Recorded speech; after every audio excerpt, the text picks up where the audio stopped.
Okay, hey guys, guess what? It's only me today. Charmaine, she's too busy for us. Kent, he's too busy for us too. But they're going to be in the chat. So, anyways, welcome to the live. First thing I have to say is it's my husband's birthday today. So, my husband just turned 35 today. So, I just got off work at 2 o'clock. He already did his presents and everything, and he's just gaming in the living room there where his computer is. And so he said I could do a live. So I was like, okay, I will. So, anyways, thank you guys for joining the live today. Again, this is about Jack and Lily. So make sure you please hit your DNA on that like button. Please never do it for the channel's sake. Please always do it for the sake of the victims and the children of the missing and the murdered first and foremost. So again, happy Sunday fun day. Yep. Hi, Susie Little. Yeah, Charmaine's going to be in chat. Hi, Dogs Karma. How are you? Well, no, you know what? Well, I asked my husband, I said, well, did you want to do anything today? And then he's like, no. And he was like, yeah, not really. So his brother's going to buy him dinner because my brother-in-law, which lives with us, is Ryan, and he's going to buy him some dinner. Something about Cheetos chicken or something like that, I believe it is. But anyways, so yeah, he's good. I'm good. We're all good. We're good. Yeah. So he said I could do a live. So I was like, okay, if you're insist. Hi, Tom. How are you? Hi, Jenna. That would be Jenna. Hi, Drippy. How are you? Didn't think that. Yeah. Me neither. I was waiting on my husband to give me an answer. Like, it's not, I mean, it's just what he was going to do or wanted to do. So all good. So you don't say, I hope Sunny and Shara get some rest and maybe Kent will be on too. No, see, you guys, they just don't have time for us today. Yeah. So just me. Hi, Native Girl. How are you? I can't go outside because the temp is so high. I feel like I'm going to pass out. Yeah, I don't really have that situation going on here. So for anyone coming to the live that doesn't know this channel, I am out of British Columbia in the Vancouver area of BC. Charmaine's in Shuswap. What a name, eh? Shuswap. It's not spelled like it sounds, though. But anyway, she's up in that area over there. And Kent, well, he's out of the whole Pictou County area. So it's been a pleasure. We had on Crime Courtroom Confidential yesterday. She's a child protection lawyer out of the UK there, but the laws are very similar. And with Canada, US, you got your own thing going on there.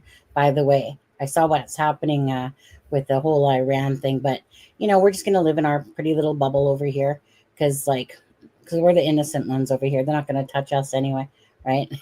We're too kind and sweet and say sorry too much. We're just be like, sorry, bomb dropped on us, sorry. Yeah. Anyways, yes, she was, and we're gonna definitely have her back on. Her name was Bev, and it's really nice when you get people that do have the credentials behind them, kind of like Alexa, our criminal profiler, and also, but Bev, that was great. That was awesome because it's always great to hear from someone like she was a defense lawyer, is what she was saying before, and so she has like 26 years experience in like the law. And child protection and like I said, lawyer. So awesome. Very grounded lady. Loved her. So that was awesome. And yeah, so whenever guests come on, and Kent being from Pictou, obviously, I can't say that enough. Kent, if you're listening to me right now, honestly, buddy, I love you. I think you're just a well-balanced person and just a very caring person. Don't forget, you guys, and I'll post this in a second. Actually, maybe I'll post it now. So Kent, you guys, a couple weeks ago, copy, and actually I'll just show you it quickly if you don't mind, and then we'll get back to this. But let's do this, okay? So this is what happened. Can you guys see this? Okay, so I'll show it to you bigger. Okay, so this is what happened to Kent's business that they were going to celebrate their 40th anniversary in July, and it caught on fire a couple weeks ago. And the only insurance that they had was for the vehicle, the vehicles of the people that had their vehicles there. So there's a Corbett's Garage Rebuild a Legacy Fund. Okay. So I'm going to drop the link for that. So if anyone has any extra do-re-mi in their pocket, you know, if you could help them out and go to this link right here that I put down in there for you guys. And if there's anything that you can donate to help, you know, so that he can rebuild. He's not a person like myself, you know, you don't sit there and you like to ask for money from people, but sometimes good people need help. And so if anyone can help out there, then that of course will be greatly appreciated. And Kent, no, you know what? He has not skipped a beat in Jack and Lily's case. You know, I mean, he's one of those people, I know that he knows it is what it is, you know, and stuff goes on and stuff like that. So as he's dealing with all that stuff, he's all the time, every day, no matter what. Like, I'm like, dude, why are you still talking to me right now about Jack and Lily's case? Like, you know, like you should be dealing with that stuff, but he hasn't missed a beat. Anyways, so Kent, you're just an amazing human being, and I've been blessed to have you come into my life with this case and find just a decent human being. So thank you so much. Charmaine, not so much. Okay. I mean, my sidekick, no, just kidding. Just kidding. Love Charmaine. She's, as you guys can know, she's direct and she's forward. Just like she probably actually is more than I am a little bit sometimes. I don't know. We each have our balance that way. Anyways, again, just a very passionate, caring human being. And that's what I personally look for in people. So I do want to, I know there's, you know, I'm way behind in chat right now, but that's okay. But I really do want to take a moment to just for the refocus, right? Because at the end of the day, this is about Jack and Lily. I will never put human beings before money. Okay. So money will never be the root of anything I do. I'm one of those people that believe that you just be a good person in life. You do good things. You try to help out when you can. If that means buying a coffee for someone behind you in the drive-through or something like that, or giving somebody an ear because maybe they're having a hard time with something, you know, whichever way that you want to pay it forward in life. So my thing with this is that money will never be the root to me of all evil. It's one of those things that will always be about humans first before anything. So Jack and Lily are the focus here. I do not care who gets convicted if anyone gets convicted, meaning if there's a crime that has happened, which I'm pretty sure that we're in the state of knowing that a crime has happened regardless, is that whoever has done anything to Jack and Lily needs to pay for whatever price they need to pay for whatever they've done. As for anyone, if there's no family involvement whatsoever at all, because there's not been any charges, so all that is just personally speculation. We do not know what happened to Jack and Lily. But the importance here is that we bring out the awareness to Jack and Lily, hitting that like button. Again, do it for the family members that truly want answers for Jack and Lily. Because what we do know is a lot of lies are going on here. Okay? And that's 1,000, what do you want to call that? 1,000 ironclad. That's what's going on here, is a bunch of lies. And, you know, I know at the end of the day, we're just here to bring awareness to the case and we can talk about it. But RCMP and the major crime scene unit, those are the people that will take care of business when it comes down to it. But if we have any information or anyone has any guilty knowledge of information, that they have an idea what happened to Jack and Lily, you know, or is that Miss Dog Lover? Yes, it is. I gotta scroll. You're making me scroll. You're making me scroll. You guys have been. There you are. I found you. I found you. There we go. Okay. Thank you, Miss Dog Lover. Longtime member. Another person with a beautiful heart, just a very deep caring. She's had a situation in her life, you know, with her own brother that brings her into true crime and stuff like that. So whatever brings you here, whatever your attachment is to true crime, again, thank you for all of you guys because if it wasn't for the true caring people out there, including myself, right, along with you guys, if it wasn't for the true crime caring people, none of this would be possible. So it takes an army, to make things happen, to make things, bring awareness to these cases and stuff like that.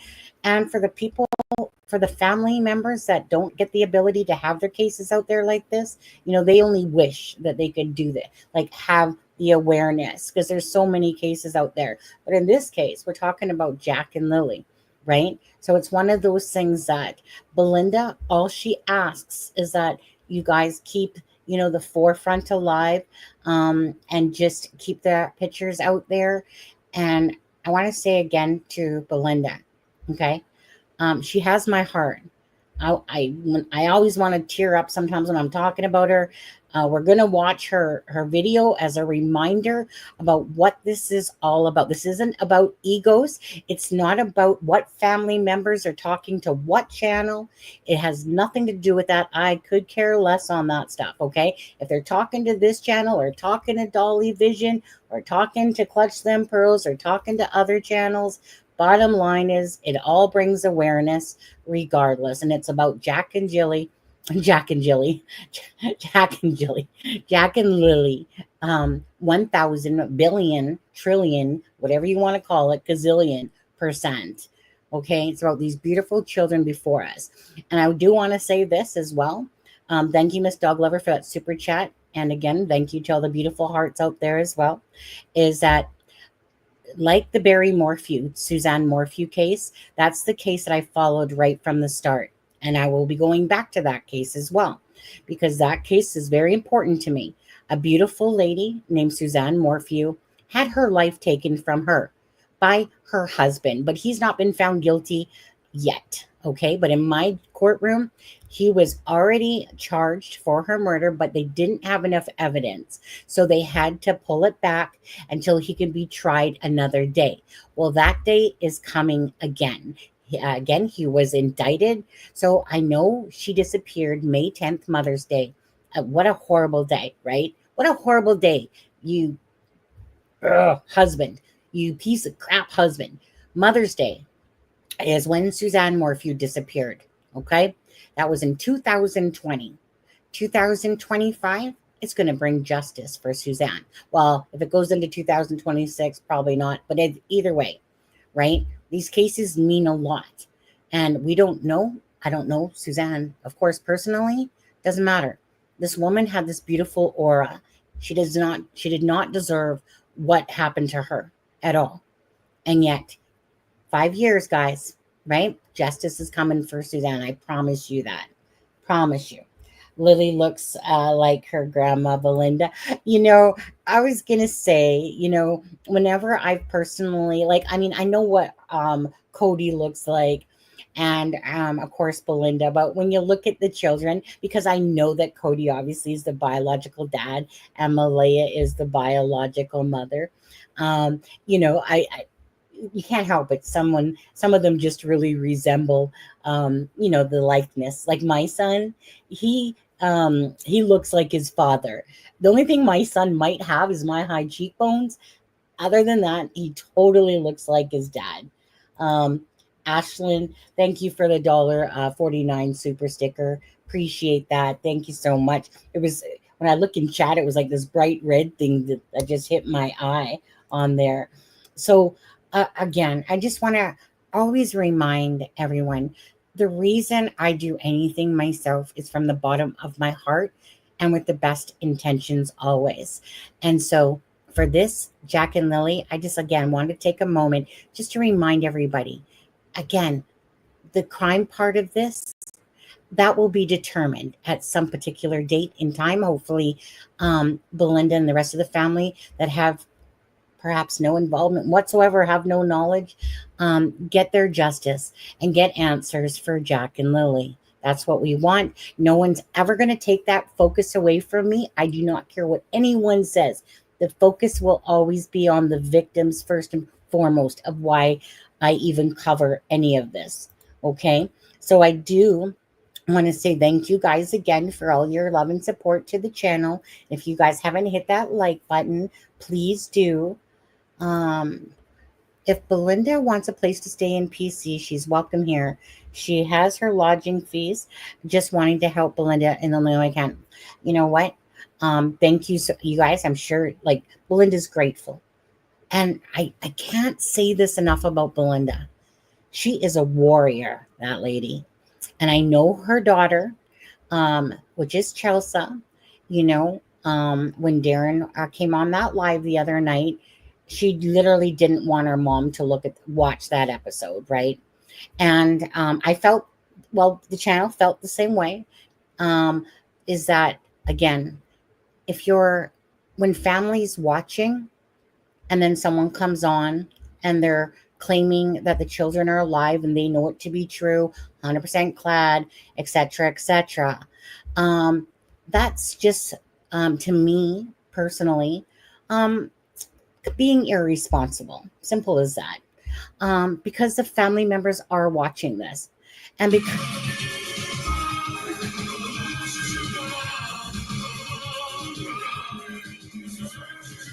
thank you, Mark, for doing that. Um, and so I want to say that. Okay. So at the end of the day, my first thoughts went to Belinda, because to make that type of claim when we don't have proof, um, now I get the fact that people that aren't from the true crime or from social media, they don't understand. Obviously, they might think that they do, they don't. Okay. But when you're on social media and you're making claims about something, there's one thing to talk about it hypothetically, or that a probability that they are, but to make a claim that they are and then don't have receipts to back it up, you know, you guys know as well as I do that you're not going to believe shit from anybody if there's no proof to show that this is actually true. So now, in saying that, somebody does not have to provide receipts, but then their credibility goes way down. We know this. It just becomes another speculation, another person, talking about something. So that's why I want you to be very sure that it's a grain of salt. Whenever somebody is saying something or making a claim, it just becomes a grain of salt to the other information. If we have facts to back it up, we will absolutely show you that. Again, Belinda has been nothing but an amazing, like I said, just an amazing grandmother fighting for justice for Jack and Lily. So for anyone even watching me right now, get past your own egos. It's not about you. It is not. It is not about this channel. It is about Jack and Lily first and foremost. About that, okay? So if it's one of those things, like I said, if people want to talk, we're here to listen, but if they're not going to provide factual stuff behind it, then it becomes, we just talk about it as speculation. Now, in saying that, could Darren possibly, have actual information? Possibly. You guys know that the poll there is, the question posed is, do you think Darren's information was helpful? Please hit the like and share for Jack and Lily. 38% are, you guys are tied. No one seems to be truthful. And yes, it helps paint a better idea. 38%, 10% no. It's the same we felt anyways, 10%. And information was mostly from Daniel, 14%. Now, so we have to remember what Darren said. Okay, Darren said he talks with Daniel, that he is from Malehya's side of the family, but he knows and has worked with Daniel. He knows the family. He knows the McKenzie brothers, etc., and that he's talked to Daniel. We have to remember Daniel's line of thinking. Daniel's line of thinking is that Malehya has basically he's not blaming Malehya, Daniel isn't, because he's so far up her own choo-choo there that he can't find his way out for the most part. So bottom line is, regardless, he's basically saying that he believes that the children are hidden that nasty old evil wicked witch, somehow Cindy Murray, is all responsible probably for the disappearance and had something to do with it because she hates him and he hates her and blah, blah, blah, blah type of thing, regardless. So that's his line of thinking. So a lot of this information is going to be coming from Daniel, of course, right? Now, Darren is claiming that he is looking into things himself to see if Daniel's, information is legit or not. And as well, like I said, it's Daniel's side. So take that with a grain of salt, because if Daniel is someone that you're looking at and somebody is feeding information from Daniel as well, from that side, right? You don't know if it's true or not, but something happened to those children. But two people, adults called Malehya and Daniel, were the last ones that were with these children. So are they going to be prime suspects? Absolutely, right? So for me, it's a two-way street here. I don't see it as both together. No, that's wrong. They're both lying. Absolutely. 1,000 billion%. They're both lying. We know that. That's a fact. Okay. They're telling two different stories, in a sense, and they're trying to tell the same story, but yet each of them are, going their own ways on how they're dealing with it. So to me, it's one of those things is that usually when two people are culpable of something, usually one person doesn't bolt. They usually glue their butts together until they break down in freaking an investigation or interrogation and stuff like that. But at this point, you have Malehya saying, well, the truth will come out. Daniel saying, well, guess what? If you're telling the truth will come out. Great. Which one of you is lying? Both of you? You know something about what happened to Jack and Lily, both of you?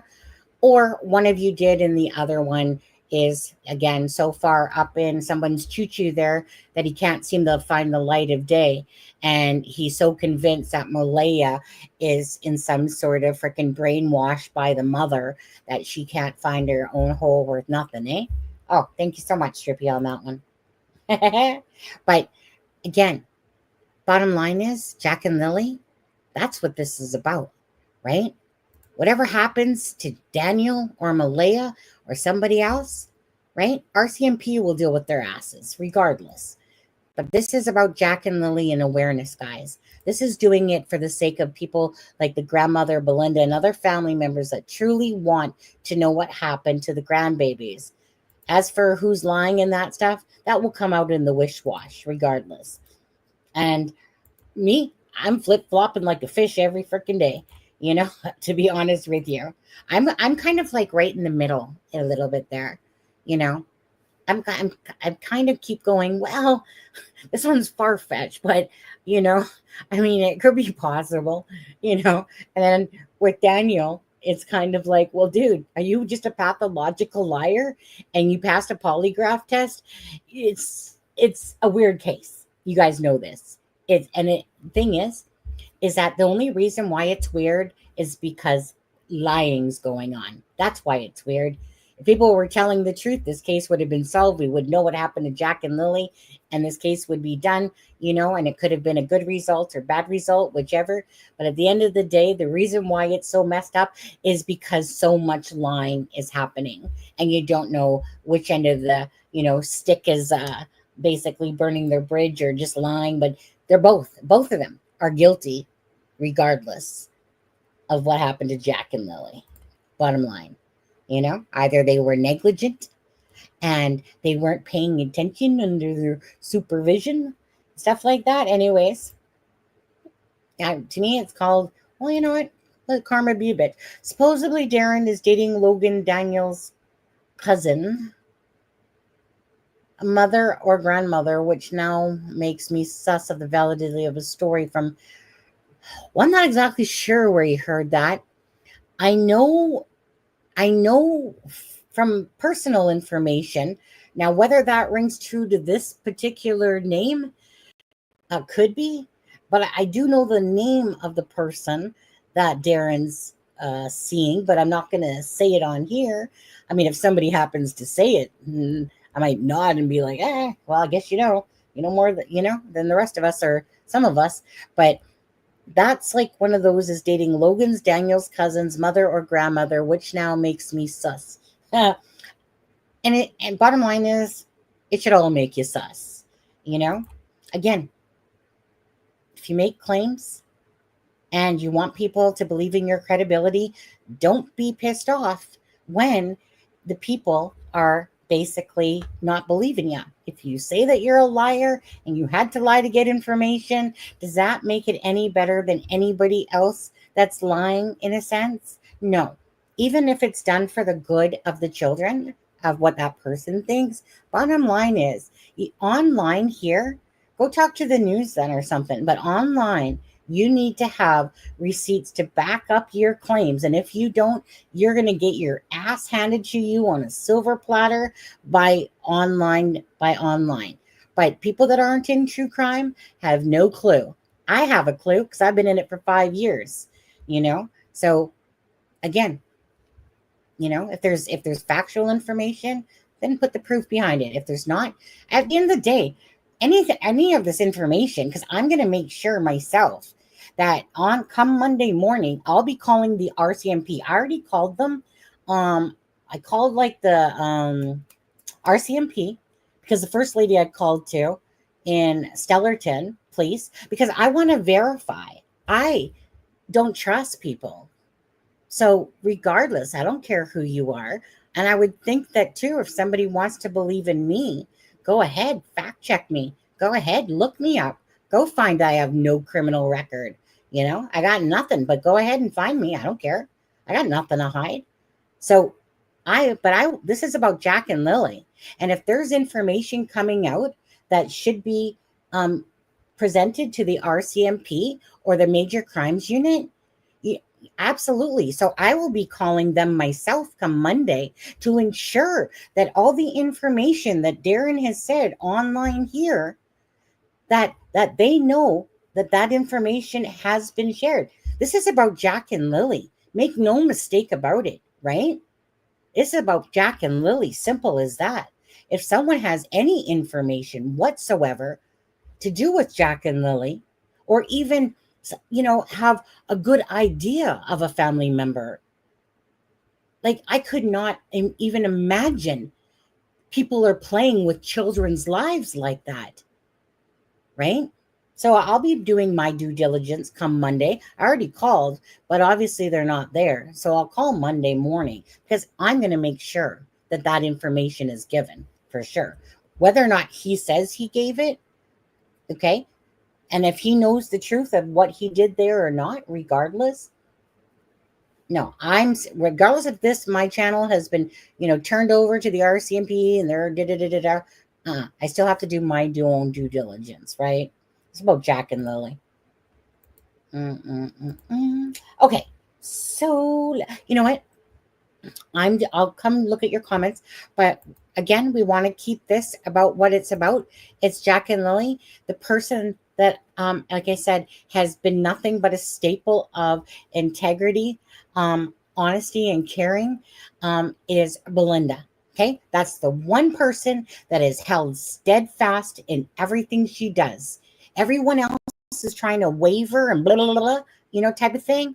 But Belinda has been the one person that has held steadfast to what this is about, which is about Jack and Lily.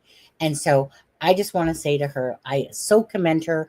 She so has the strength of dealing with something so torturous on the heart and on the soul that I want you guys I'm going to replay her interview here because this is what it's about, her grandbabies. So let me show that. Whoops. And maybe if I hit the right button, I'll show that. Share screen. Okay. And give Belinda a lot of hugs, okay, guys? Because she's always watching here, right? Okay, so make sure that you guys give her a lot of hearts out there. Babies are gone. Okay. My heart tells me these babies are gone. My heart tells me that. I am the grandmother of Lily and Jack. I am the grandmother on the biological father's side. My son is Cody Sullivan. He's not in jail. He's never been out west. He does not have a criminal record. He's And right now he's living with me. He has been for 9 months. How did you find out that Lily and Jack were missing? The mom of my grandson called me. We were in town.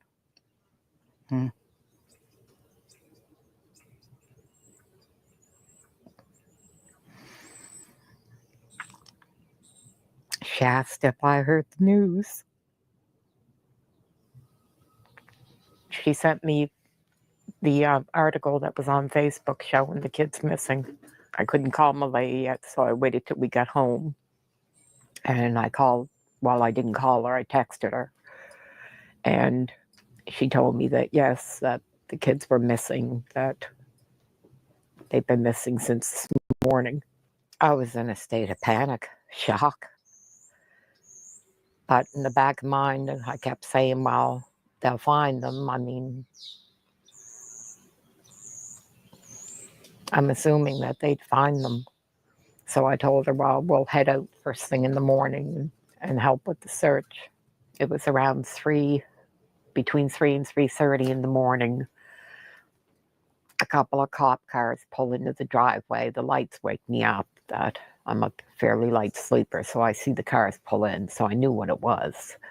So they come inside. They only stood in the kitchen. They wanted me to wake Cody up, and they wanted to know when was the last time he had seen the kids, and that they were just making sure that the kids weren't here. And then they left. So we showed up Saturday morning, me and my sister, and we met up with my daughter, and we started, well, I asked Malehya, I said, Malehya, I said, you know your kids. Nobody knows their kids like their mom. Where do your kids normally go to play out in the yard? What direction do they usually like to explore? And she said, well, they always play up in the little woods right on the side. I said, well, okay. I said, we'll start from that point and we'll work our way out. We had spoken to a search and rescue, and we weren't allowed on the other side because that's where they were searching at the time. So we just started combing through the woods up through there. We were gone for a couple of hours. I'm yelling for Lily and Jack. We always call Jack Jackie boy. And yeah, that went on for a few hours, but those woods, I started to feel that I can't see them being in the woods. There's trees everywhere. You literally have to climb over trees, climb under bushes. It is really, really thick. We come back out, and I went in to see Malehya again. I assumed she was in shock. She was very, very non-emotional, very just flat, monotone. But Malehya's very soft-spoken anyway. That she's not usually excitable. I thought that's made her a really great mom. She was an excellent mom. She never raised her kid or voice at the kids. That it was always, now Lily, what did mommy say? And I used to think, now if anybody's meant to be a mom, it was her.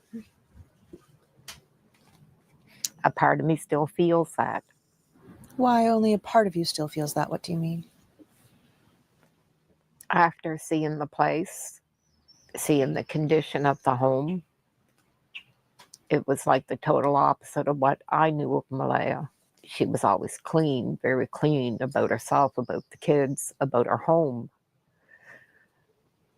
This home looked more like a camp.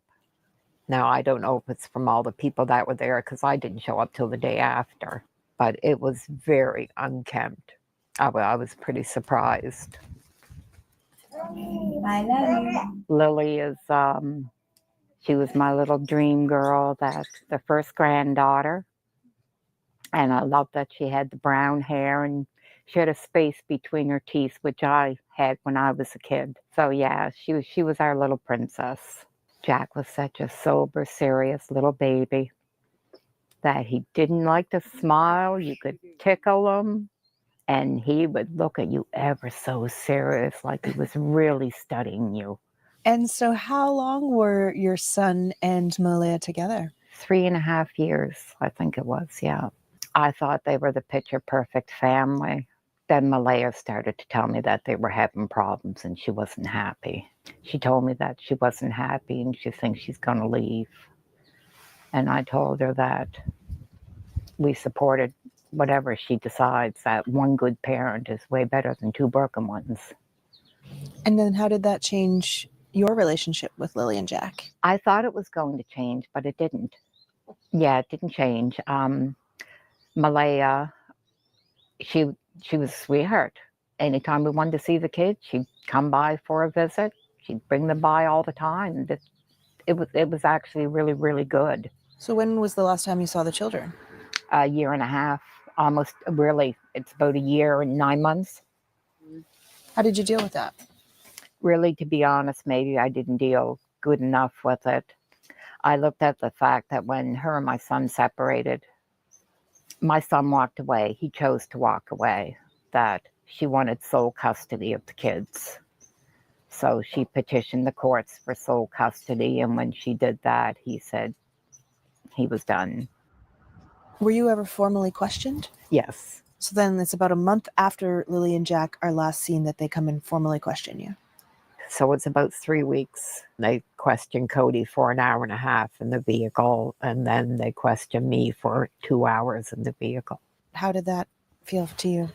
I didn't mind. I mean, to me, I expected, I'm the grandmother, so it wasn't a surprise to me. I'm assuming the sooner they do all that, I wish they would have done it sooner, that the sooner they can move on. So I didn't have a problem. My son was a little upset about it. He said they made him feel like he did something wrong, and he said he hadn't seen the kids in 3 years. So he was a little upset about it, that he said that they really come at him hard. They wanted to know what her favorite color was, and he said, they were babies when I seen them last. He said, she was just learning what she wanted to figure out to eat. I don't know what her color is. So yeah, he was pretty upset. Have they ever talked to him again since then?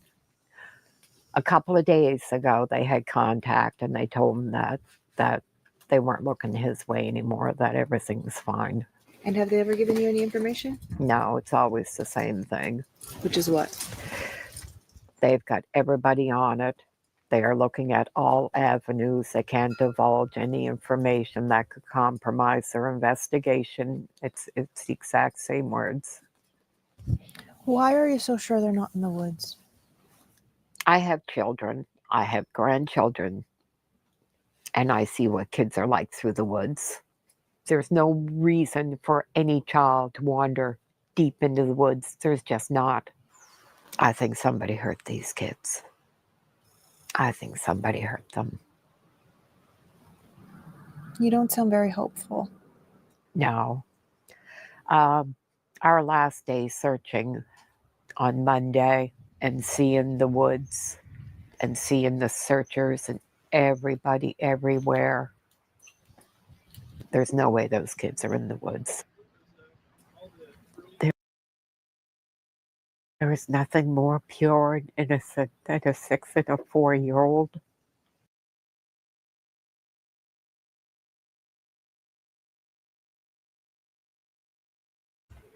I'm going to stop that there because it was right at the end anyway. And so thank you guys for all the loves and the hugs towards Belinda. I mean, honestly, you guys have heard her. She, in her mind, she doesn't believe, she's going with her gut instinct, that she thinks that somebody hurt the kids. So this is what I'm saying, right? Is that if Darwin, or why am I calling him Darwin now? Darren is saying, and he comes into that live the other day, and he makes this claim that he knows that the kids are alive and safe, but he can't give any receipts to it. He can only go by his word. Well, his word, unfortunately, on YouTube or on social media is not good enough. So that's like giving someone saying that I know for sure that they're alive, but guess what? I can't tell you who told it to me because I promised them, right? Because that's the deal that I made. And then he says that he's done with it. He knows the answer. He's fine with it. And so Chelsea, who was watching that live, said, I really hope my mom doesn't watch this episode. And I said to Chelsea, Chelsea's obviously her daughter. I'm just a person from Western Canada that's covering the case. And for me, Belinda has my heart.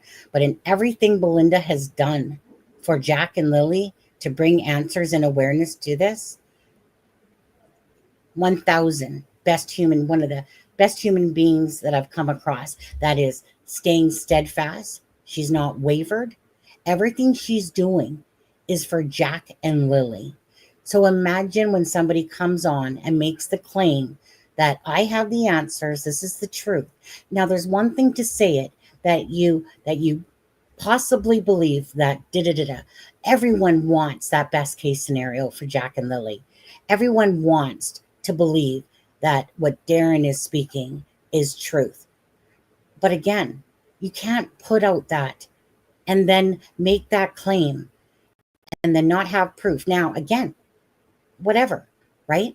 As long as the RCMP have that information of what he's saying, that's what will matter. Maybe it is his information that enlightens this case. Maybe it's not.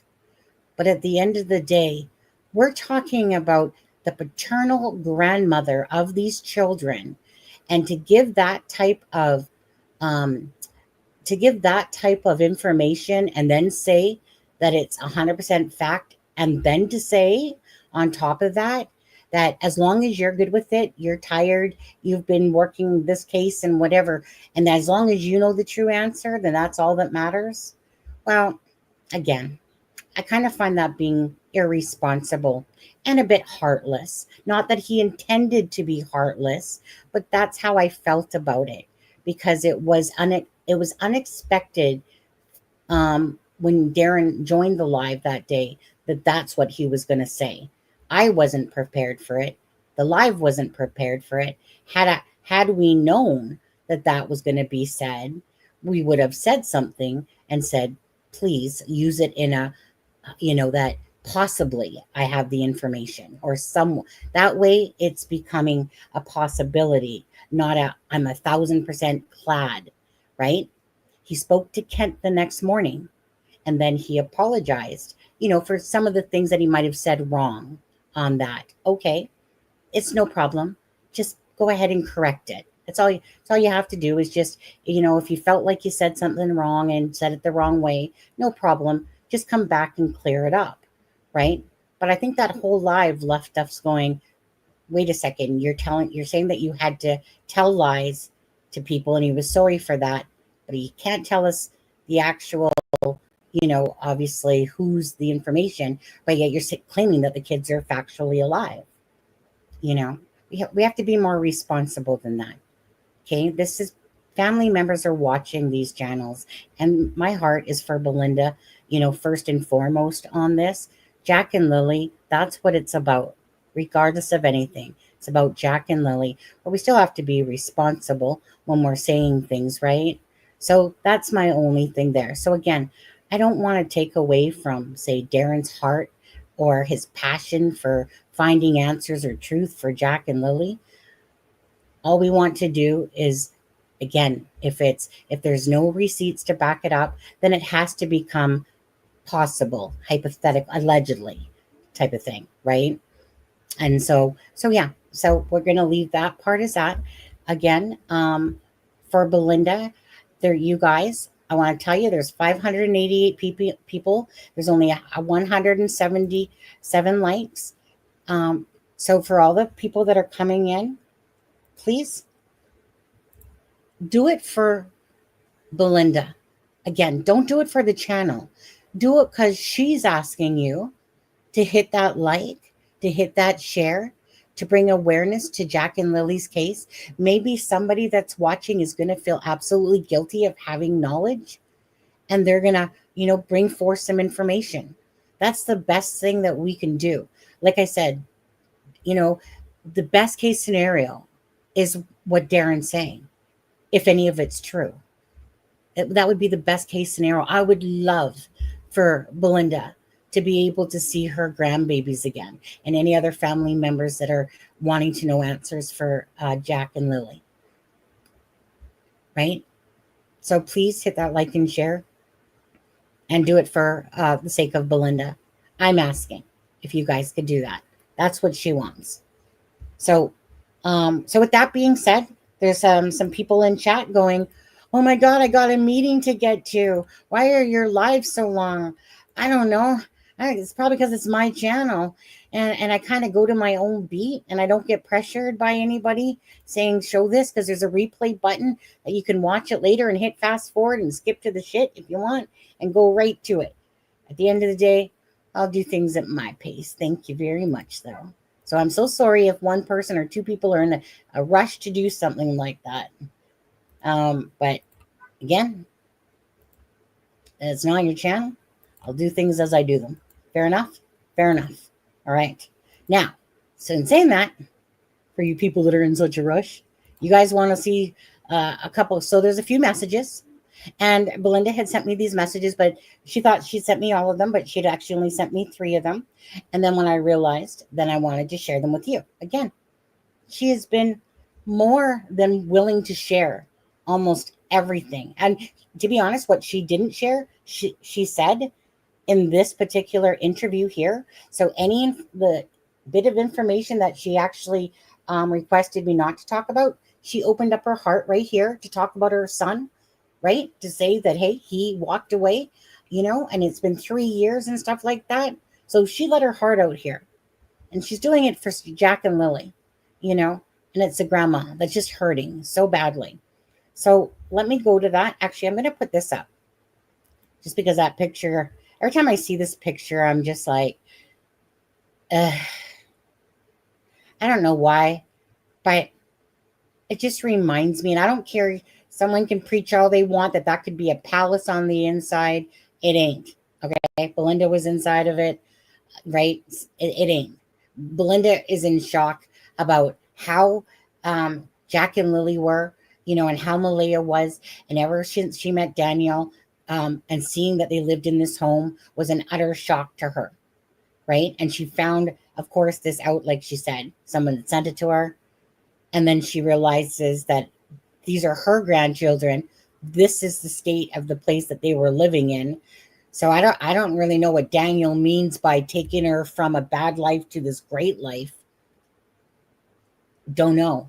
I mean, if CPS was involved months prior as well, obviously something's going on there, correct?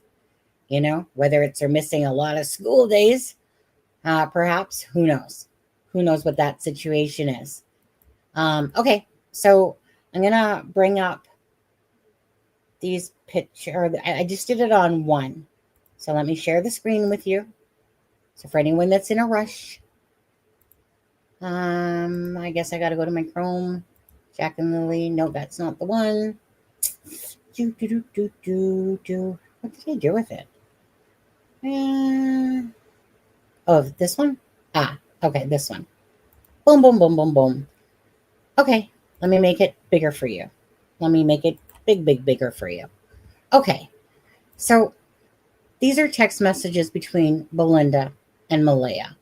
Okay, and this was just recent. You can see, well, it doesn't say the date there, but it was the past Thursday, okay? 7:25 a.m., and then it kind of flowed into Friday. So you can see Friday at 2:41 p.m., okay?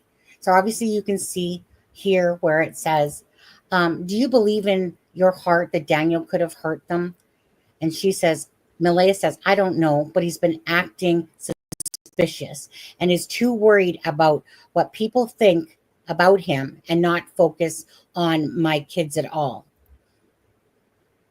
I do have to stop right there because that's almost what do you want to call it? Priceless.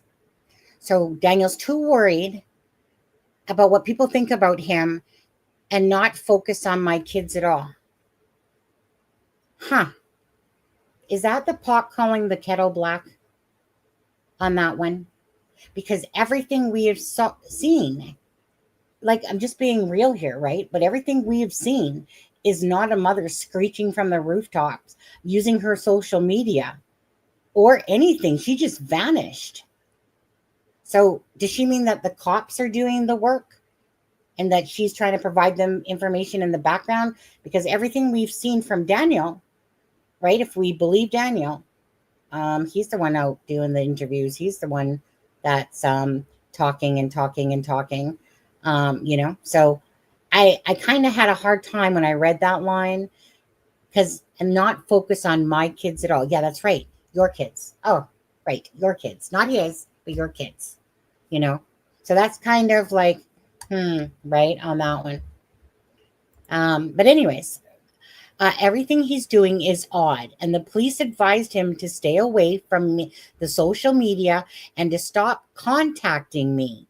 He also tried to steal money from my account through Temu, because my cards was attached to his account. So everything is not right. My main focus right now is to protect Meadow and find my kids. Then Belinda says, Daniel has been saying to YouTubers that he believes you have the kids taken that morning, and he woke up when you came to bed. And she said, let him say whatever he wants. I can't say anything to anyone anymore. And then it's, your lawyer can speak on your behalf. And she said, yes. So Daniel is putting all eyes on you. She said, seems like it, but I'm not following the media. And I've asked, where's the rest of it? And I've asked, is that, I'm not sure where that part went. And I've asked, maybe I'm not showing a piece of it. I'll have to take a look in a minute. Anyways, that morning he woke up when you came to bed. Maybe I had them out of orders. Oh, maybe that's why. Okay, because this is over here. Your grandmother's, some about your grandmother's covenant have been thinking the same thing. He too has been on social media. Who are you protecting Meadow from? And then she's like, oh my F, I can't even listen to that. I've heard all this. And then she said CPS. And seems like it, but I'm not. Okay, so I'm not. Did I have this out of order? My goodness. I'm not following the media, and I've asked people to respectfully not send me things. And if they feel like it, it is of concern, then send it to police. Good advice. And then she says, the truth always comes out. And then Belinda says, I'm not so sure anymore. Sad face. Okay. Sorry, guys. I'm so behind on chat. You're gonna have to forgive me. Kind of hard to, like, usually if Charmaine or Kent's up here, I can kind of do things. Right now, Ben thought Sunny said no live. Ben, come on now. Come on. Anyways, okay. I'm still scrolling down, guys. So at the end of the day, I find that so righteous that somebody is saying, meaning Malehya, okay, is saying about, he's caring what other people think. And his focus is not on my kids at all. I'm sorry, but that deserves like one of the biggest LOLs ever, to be honest with you. Joseph Morris is in the house. I've seen someone say, hey, Joseph, how are you? I know you're covering the case, and I know I haven't really been able to watch too much of you, just a little bit of you. But again, it takes all of us, right, to bring awareness to the case. And, like, I know he's Canadian, I'm Canadian, and stuff like that. And our hearts go out to the family members. So again, nobody's been charged. Malehya hasn't, but I'll tell you one thing, and Daniel hasn't. I'll tell you one thing, both of them, they're full of shit, regardless. They're just absolutely full of shit. I don't know that they can stack shit that high, to be honest with you. But bottom line is, they're lying. The reason why this case is the way it is, because there's lying going on. So one of those two know the truth for sure. But either way, they're both lying about that morning. Now, in saying that, let me just go back to your guys' comments. How are you guys feeling about it all on there? Actually, let me go to the thing as well. Okay, so 40% say no one seems to be truthful, right? Yet it helps paint a better idea, 37%. 11% says no, it's the same way we always felt anyways. Information was mostly from Daniel, 13%. I mean, you guys know that, of course, Daniel was talking in Dolly's live a few days back, right? And he was talking about freaking 2 sweaters.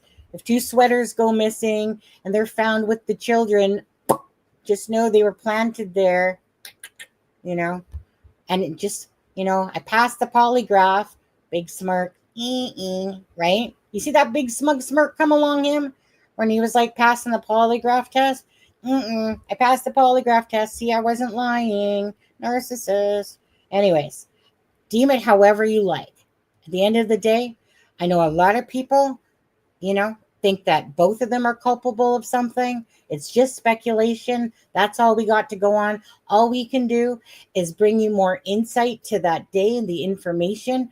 Thank Belinda, thank Daniel, thank Darren, thank Logan, anyone who's speaking out from family, regardless. It's up to you to believe what you want to deem true or not true.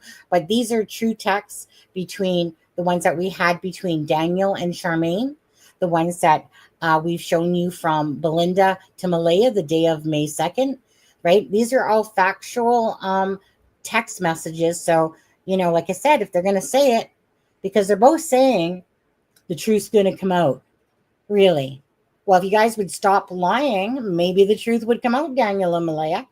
How about them bag of apples? Now, according to Darren, as of yesterday, he said he spoke to Cindy and that Malehya was back at home with her mother, Cindy. Again, that's his words, but he said that he spoke to Cindy and that Malehya is back at home. So we'll just take that again with the, you know, the bag of salts that it is, because we got nothing besides word, right? You know, but again, there's certain information that you trust depending on what the source is or where it's coming from, and you put more of a bigger grain of salt to that, right? On there, just hi, Citizen Sleuth, how are you? On there, and let me just, sorry guys, just scrolling here. So she's worried about posting that she's single and pissed about her Chimu. Okay, right? Okay, I mean, seriously. I mean, the joke of this is that it's a joke. These are two beautiful children. Let's just take that back down again. This is two beautiful children that are missing. We don't know truly if this is a wicked game that's being played from, if anyone wants to believe like the Sloan Bella thing and what Darren's saying or not, if this is a wicked game, trust me, it would be the most beautiful wicked game they are playing if these two children are alive. Best outcome. I want it that way. I literally, come on, just admit to you're playing a fucking game. Tell us where the kids are. That's all we want to know. Are the kids alive and safe? That's all we want to know. We would literally rejoice, you know, and be happier than pigs in mud, to be honest, if we heard that, wouldn't we? Versus what Belinda feels and what most people feel, a lot of people feel, is that the children are no longer with us because some nefarious, you know, perhaps crime came against them. Bottom line, it's still a crime. There's still a crime going on here. But so it's just a matter of what you believe in all of this information. And that's for you guys to decide. We can only just bring you whatever comes out at the end of the day, right? Let's see. She won't answer why she's protecting Meadow from either, and how she is focused on finding her kids when she walked away the day. Right now, I do want to say this is that, I mean, it's easy to judge. It very much is easy to judge. There could be more going on behind the scenes with Malehya than we know, right? But we're kind of calling a spade here because she does have social media. She can use that to post awareness about whose children? Oh, I don't know, your children, Malehya.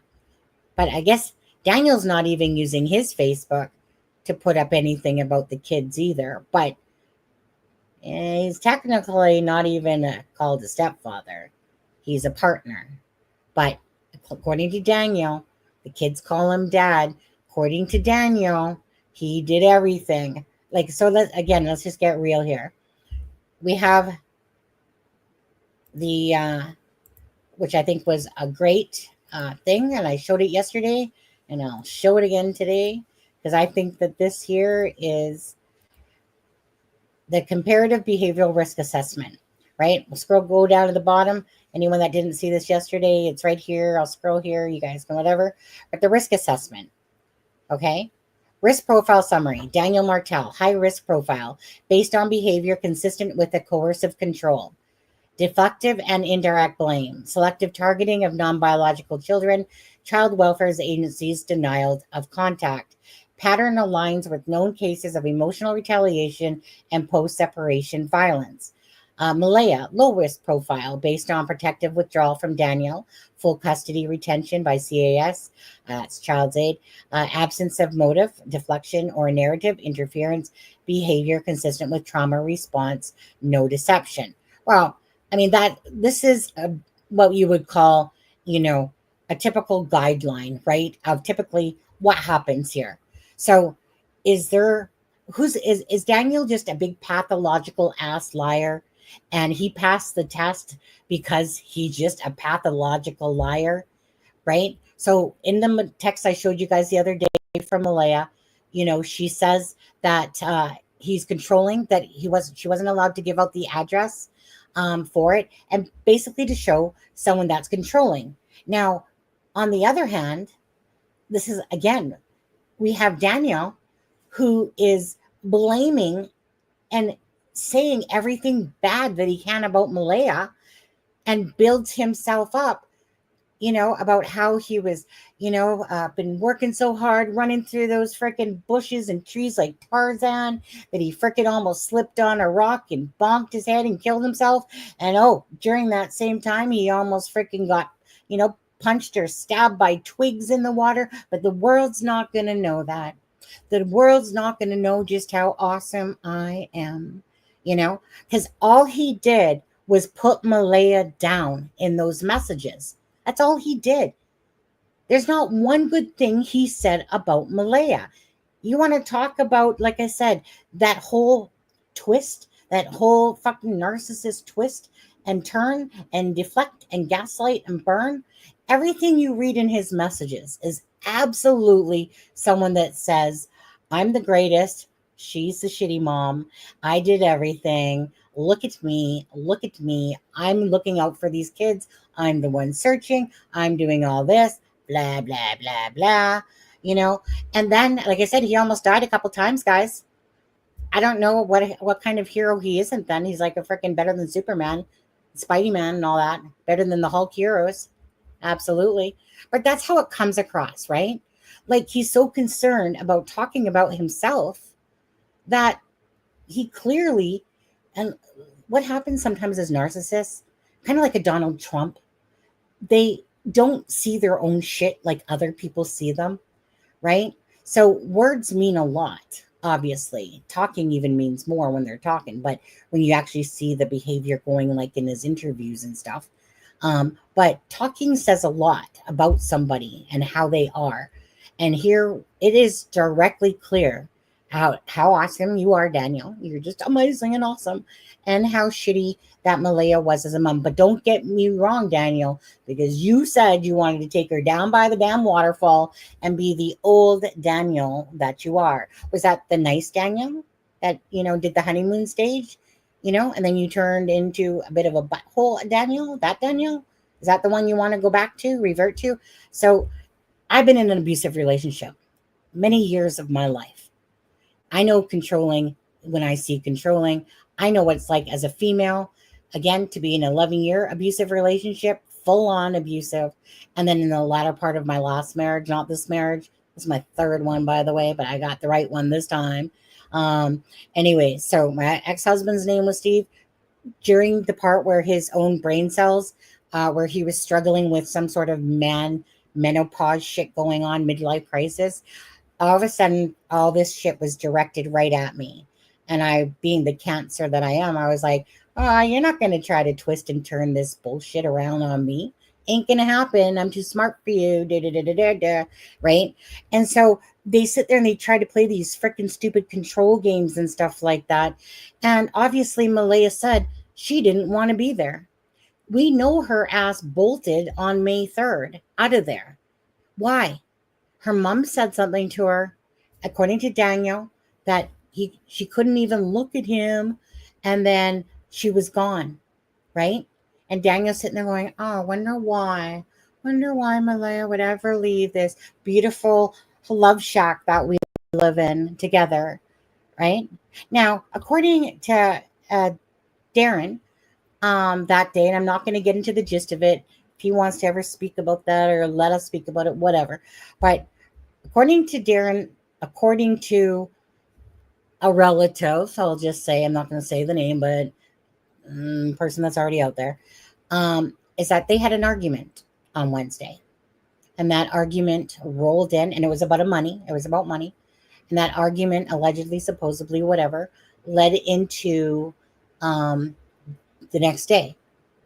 Children were called in sick. Malehya whisked them off around 8 o'clock into a vehicle.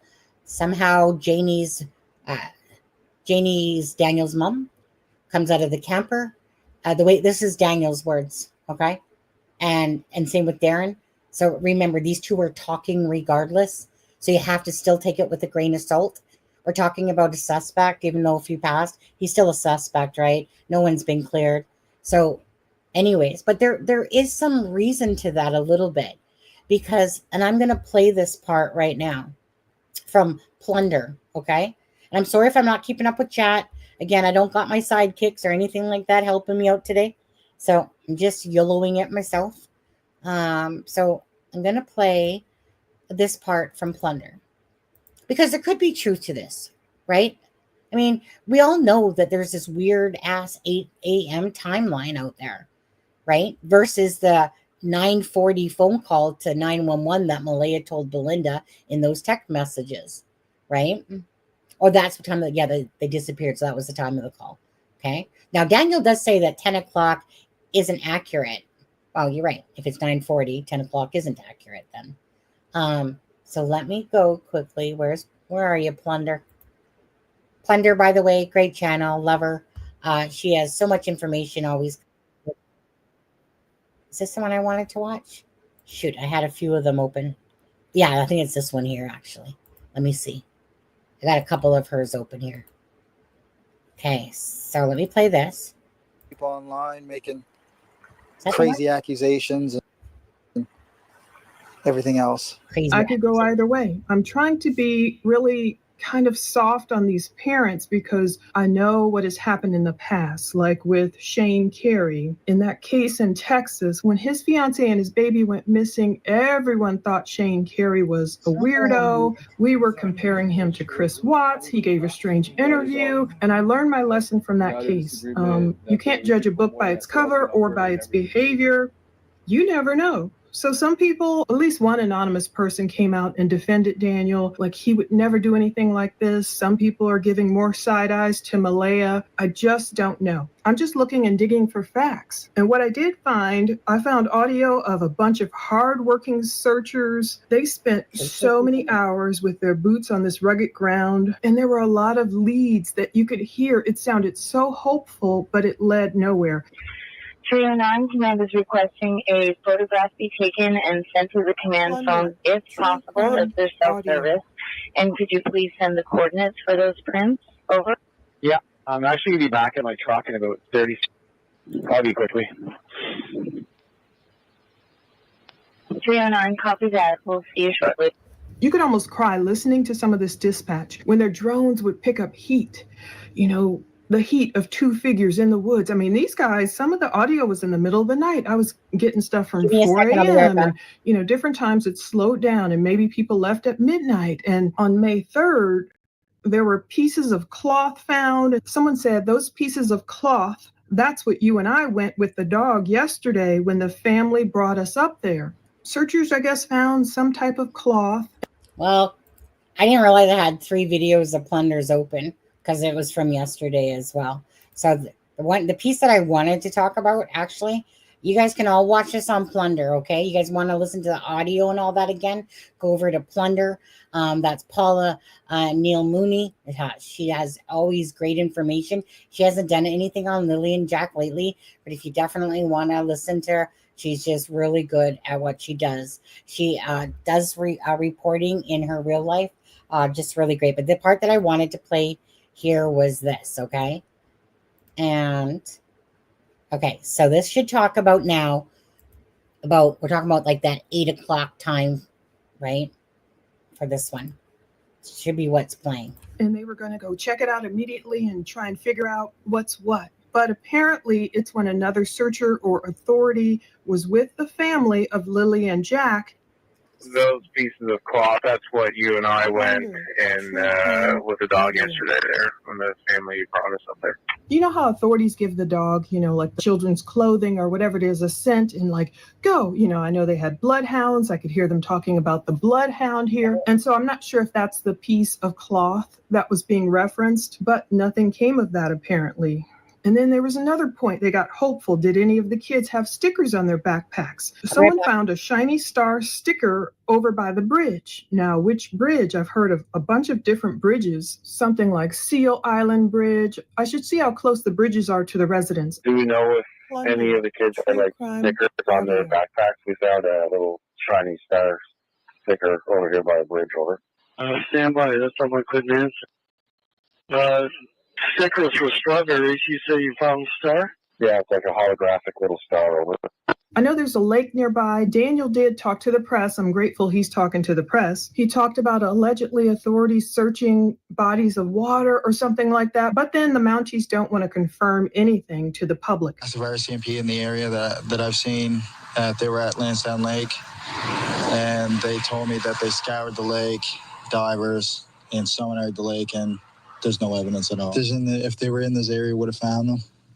My family's still searching. The CTV News report from Friday, May 9th, quotes Daniel as going on to say, and we're never going to give hope. I don't know if he actually said that. We're going to continue to look and probably continue to look for the rest of my life. That is an interesting quote. I hope we get that video of him too, the rest of him saying that, because those are quite a couple of quotes. I don't know if he meant to say we're never going to give up hope, and that's what he actually said, and it's a misprint, but he's expecting to look for the rest of his life as if he'll never find Lily and Jack. So if they're looking and finding like little stickers, that shows you the detail. And I think this was really late at night, if I'm not mistaken. I have different times on the audio and I'm like, whoa, they found that so late at night. They're really looking. It was on the bridge. They're looking for real great detail, clues. That's how detailed these searchers are. There was a canine unit, according to the audio, that was tasked to investigate the blanket. Now, we heard about this. This is Colchester Base calling the K-9 unit tasked to investigate the blanket. Do you copy? Over. True crime audio. This is Bravo 3. I was with Kilo 2 like 3 seconds ago. He went towards the main road there. We're done at that site. The dog didn't get a track or anything like that. Bravo 3 sees the blanket. 3, this is command. Can I get an updated position, please? Over. The dog didn't get a track, and Bravo 3 sees the blanket. Now, this does confirm talk of the blanket. According to the CBC, the children's stepfather, Daniel, said the Mounties showed him shirts, a blanket, and a water bottle found during the search near their Gairloch Road home somewhere. And he says none of those items belong to either child. So now we hear that actual audio where they talk. There we go. That's one point we need to talk about, don't we? Because he said, according to Darren, that Daniel lied about that. That he said no about that the blanket didn't belong, but yet really it did. Now, why? So Malehya said she believes it is. Daniel said, nope, nothing to see around here. And then all of a sudden it becomes, actually, yes, that did belong to Jack and Lily. Again, poor Daniel thinks he's being set up over here. He thinks that Daniel started talking about 2 sweaters in Dolly's chat randomly, out of nowhere, right? Started talking about these 2 sweaters that if they're happen to be found with the children, well, just know that those were planted, that her family... Because now, at the end of the day, family members are the ones that took the searchers to where those items were, okay? So the Mackenzie family or whatever it was. I guess Malehya's family, I guess it would be, sorry, my bad. on that. But again, Daniel randomly brings up in Dolly Vision about 2 sweaters. Again, who even says that? Like, who legitly comes out and says, hey, by the way, there's 2 sweaters out there, and they happen to be found with the children. Just know that they were planted. What a bunch of bullshit these people are telling is all that's going on here, right? That's why this case is where it is right now. And then the RCMP have to sift through their bullshit to find out what happened to Jack and Lily. Now, don't get me wrong, you guys. There is the slightest sliver of a hair possibility that those children got missed in the woods somewhere, that they miraculously jumped over, did hoops, through all that wood, that Belinda says there's no way. There's no way that these children would have went through this, because she was in there searching herself. Linda was there 3 times, you know, and we know that they haven't found any sign of any children, no knapsack. And by the way, I want to make a disclaimer or a retract on that.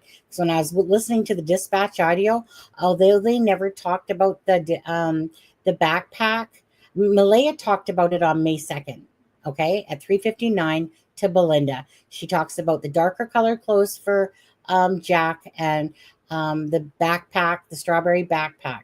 Now, in the press release of that day that they went missing, they didn't note the backpack at all, okay?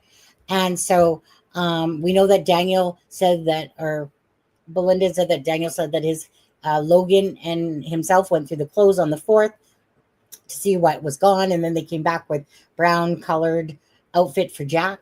But anyway, so I wanted to retract that, because when I was listening to the audio, they talked about the strawberry backpack.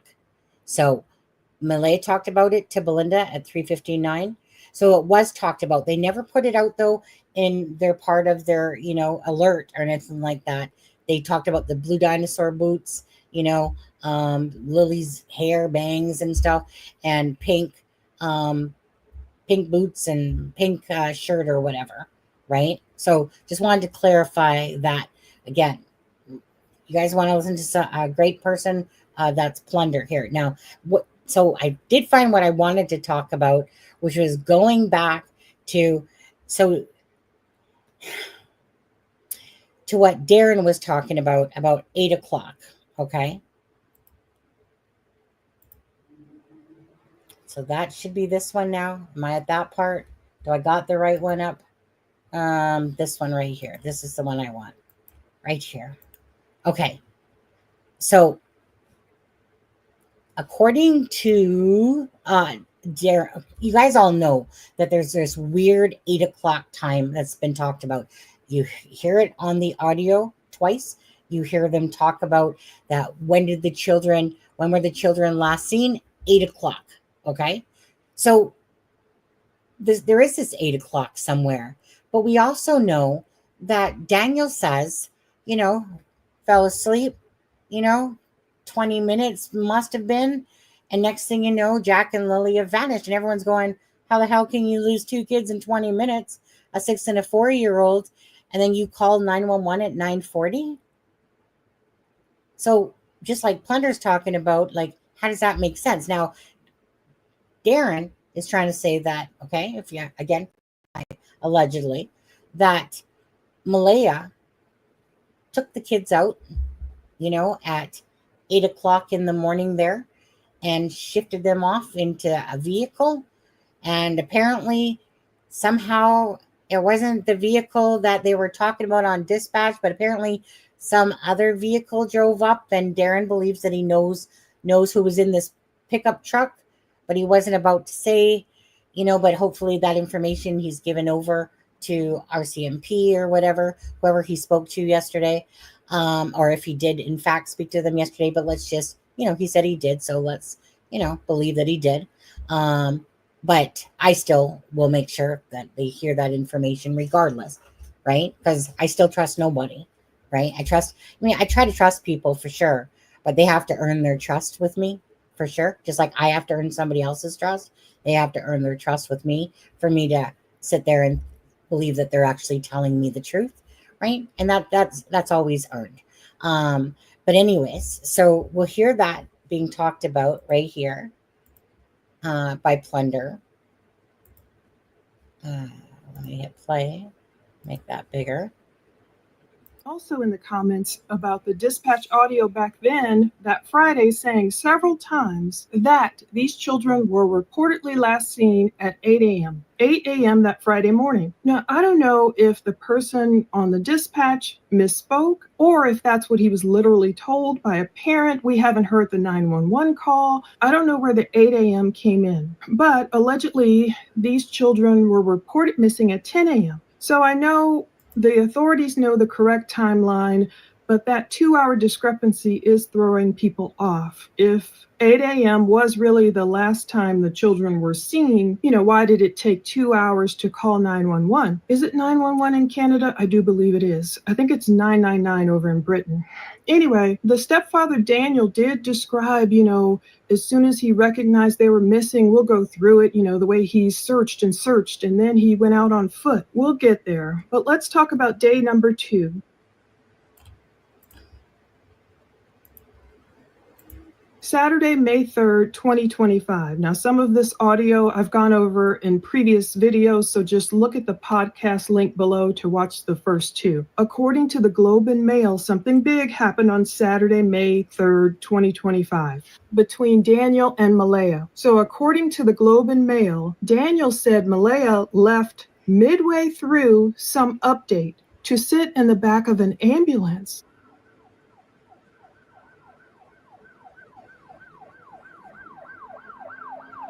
And then she left with her mother, and Daniel said he hasn't seen Malehya since then, since Saturday. She cut off all contact with him. Now that's another red flag. People are wondering what the heck is going on. This is the biological mother of Jack and Lily, and Daniel is the stepfather. Now he's there, but Malehya takes off. Even though that very first day we heard that audio, one woman was like, make sure mom stays close to the house in case the kids come, scrambling back up from the woods. But that didn't happen. So that very next day, Saturday, something was going wrong. Now, I listened to that whole day's worth of audio as well because I was trying to hear any kind of brouhaha, if we heard any snippets of what went down. We know Daniel has described it to the press. He's spoken a lot to the press, and we'll hear a lot of audio of the press approaching, trying to get info, trying to get answers. Daniel said there was a big blowout. His mom kicked people off the property because they were saying, I did it. So that must have been the fight. Now, Malehya took the daughter she shares with Daniel, as I understand it, a little girl named Meadow, 16 months old or whatever. I love that name. She reportedly took Meadow with her. Now, whether Meadow is in the custody of CPS or is still with Malehya, I'm not quite clear on. But that was the big blowout on Saturday, basically day 2, Saturday, May 3rd, of the children going missing.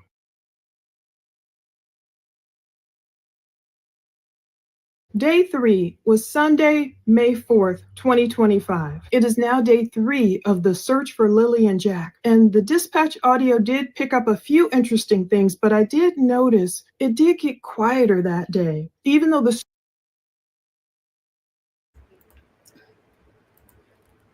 Okay. Sorry, guys. I was looking at my Facebook Messenger there and seeing what was going on there.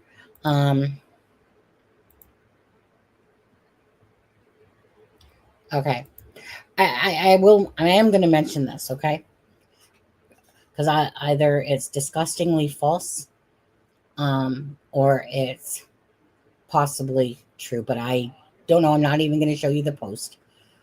Someone's claiming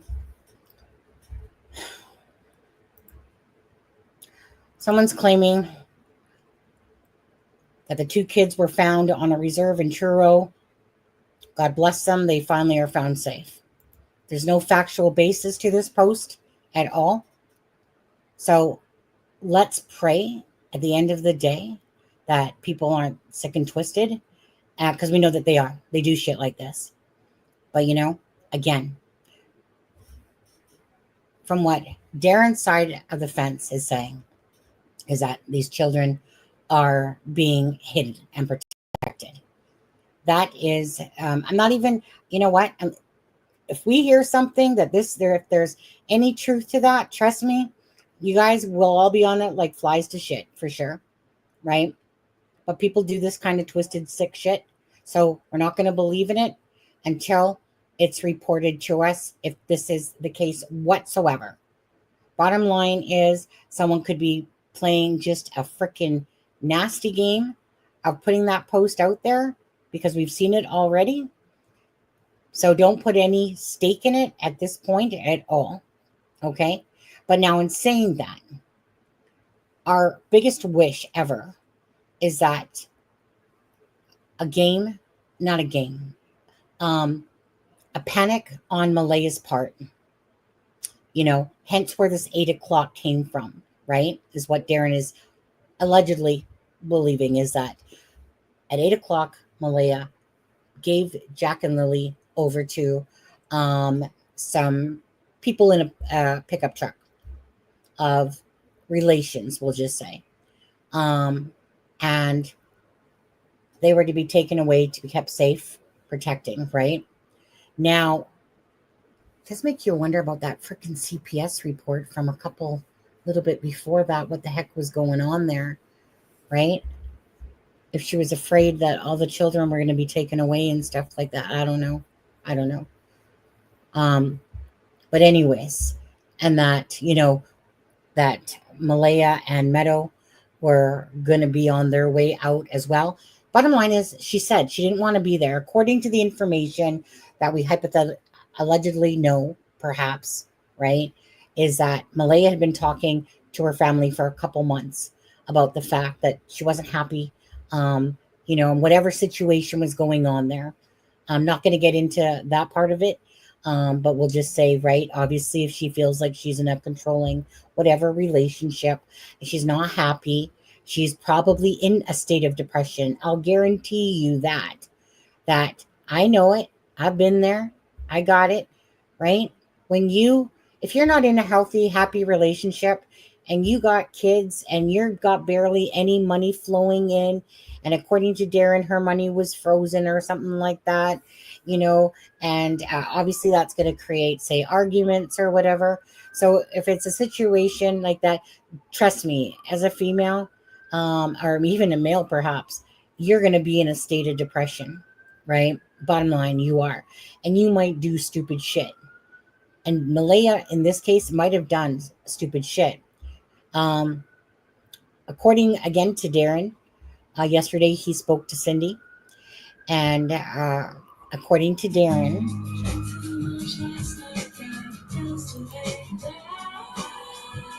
thank you, Jane. Well, let's not put any weight on that.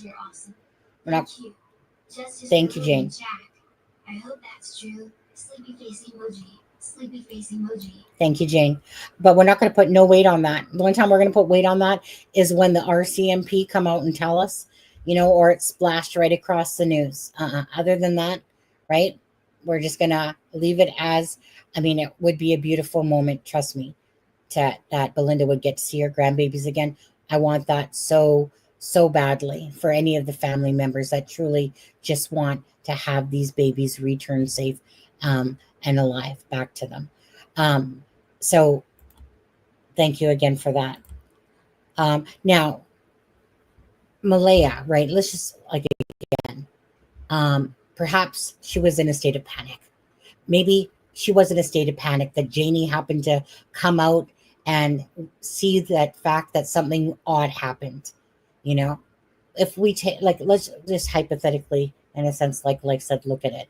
Daniel's basically saying that Malehya was on her phone, that she looked like she got her hand caught in the cookie jar, that she did something wrong, stuff like that. Children were called into school at 6:18 that particular day, according to Daniel. Again, this is just according, okay? And so perhaps there was this panic mode. She obviously left on the 3rd. She didn't leave because she had to leave. They wanted Meadow off of the property.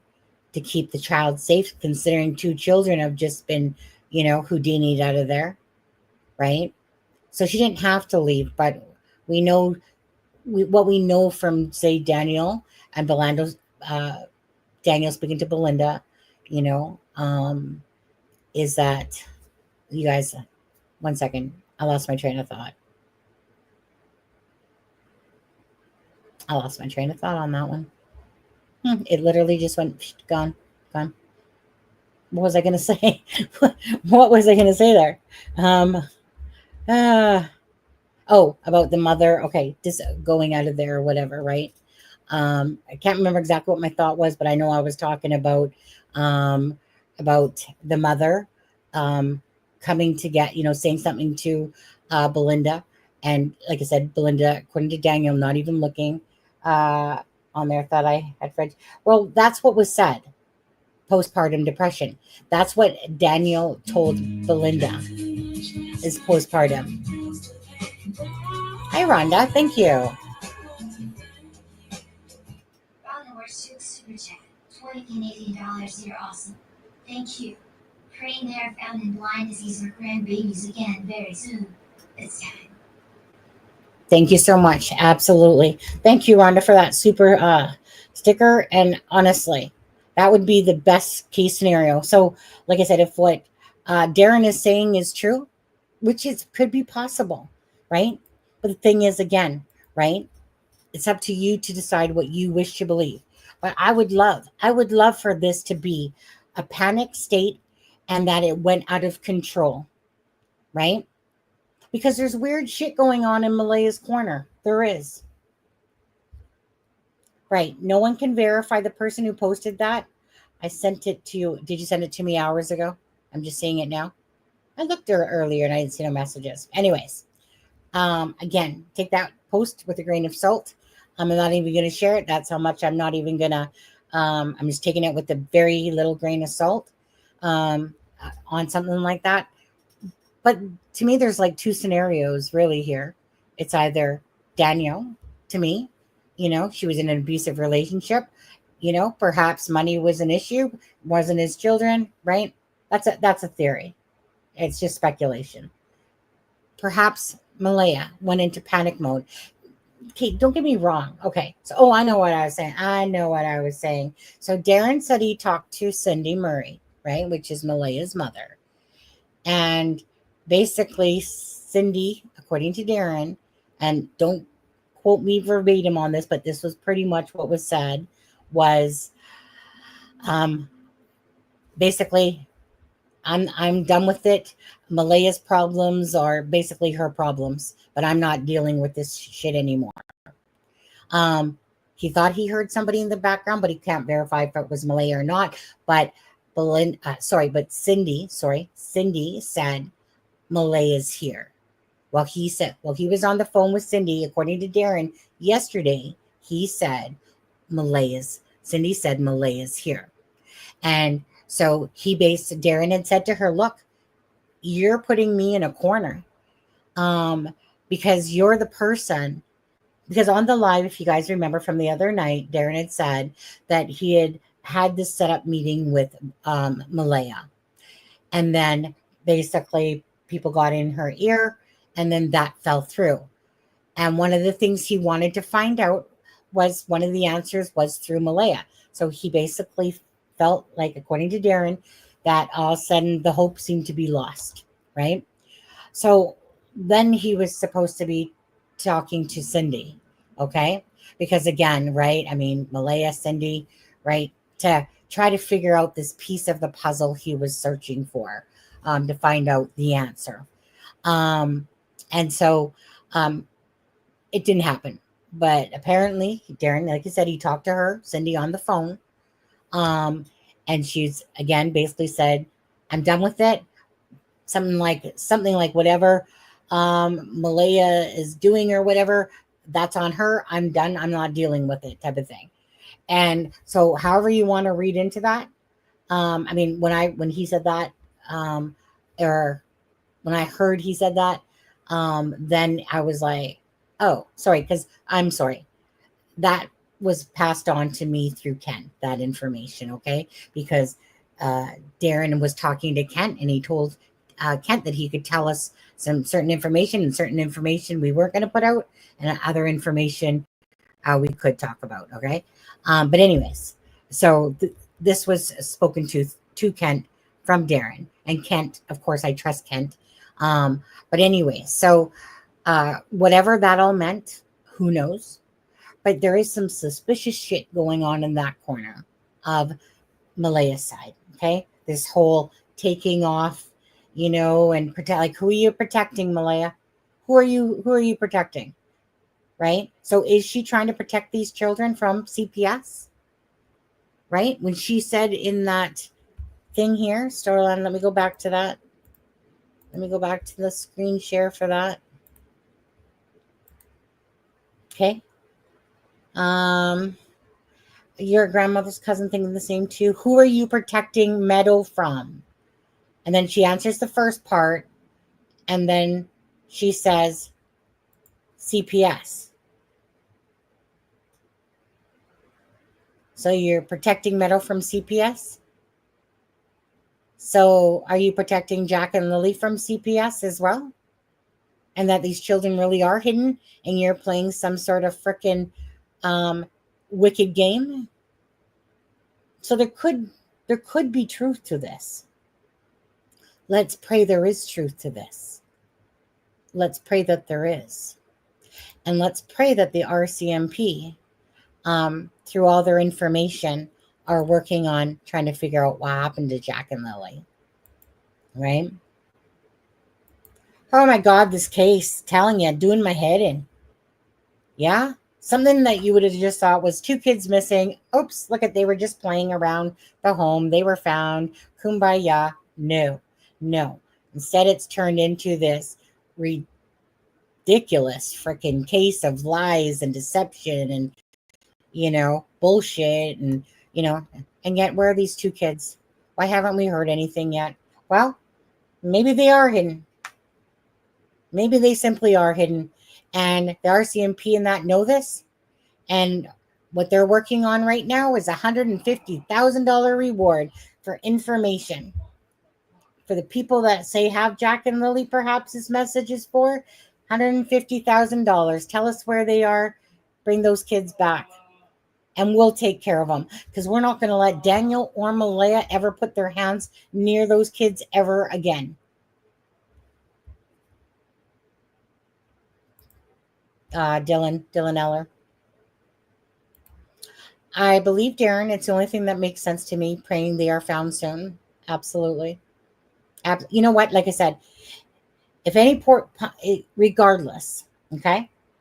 If any part of his information, and then he's given it, and he's given a full statement and whatever, again, if it brings enlightenment to this case, and some answers come out of it, well, then we're going to believe Sloan Bella and everything that she stands for, right? Because Sloan Bella basically called this line of thinking, and she said by the 29th. So let's see what the pot stirs this week coming up. See if something happens, eh?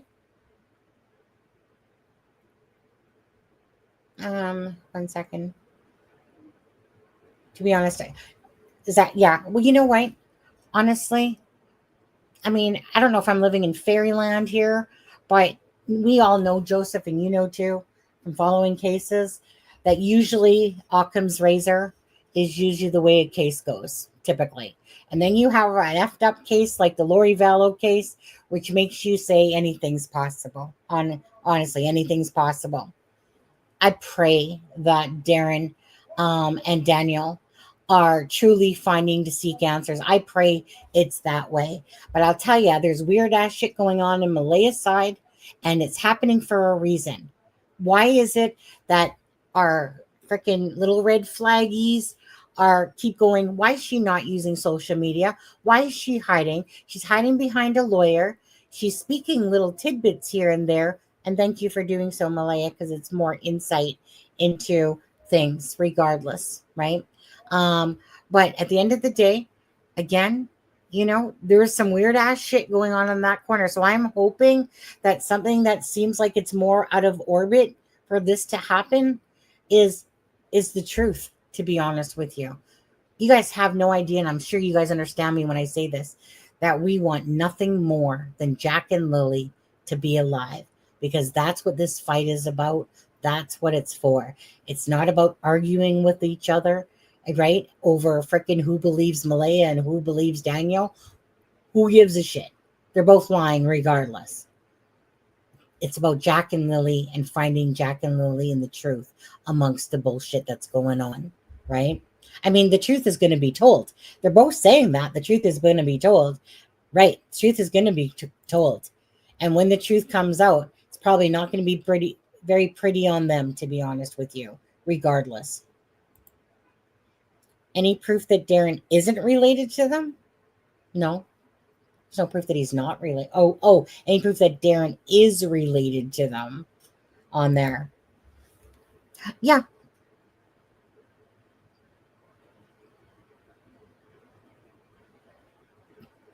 So unless he wants to actually send me, but do I believe Darren is related to him? Yeah, absolutely. He knows the names. He talks to Daniel. There's no secret there. So, I mean, you can go dissect that information, I guess, yourself, right?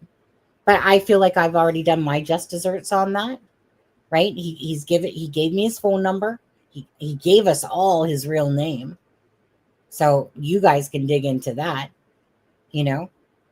So it's really one of those things. Like, can I sit there and go, oh, well, let me go pull up his Facebook and tell you this attachment and stuff like that? No. You know? So it's one of those things. Either, you know, you can believe that somebody is not sitting here saying that they talked to. So let me put it this way. Daniel, when Daniel was speaking in Dolly's chat the other day, why was Daniel speaking? Why? Because Darren is in there, right? So I think it's pretty 2 + 2 on this one. That like Darwin, it's Darren. God, how these D names, right, Kent? Anyways, people say Darwin. Derwin was the name he was using. Derwin O'Grady, you guys know that. You guys found him, plastered his face on social media the other day and stuff like that. Again, Daniel was in Dolly's saying that. Plus, we have private messages that talk about the connection as well. But again, those aren't messages I'm willing to share with you guys. So it's either you guys can go do your own homework on that. But I'm absolutely satisfied with that.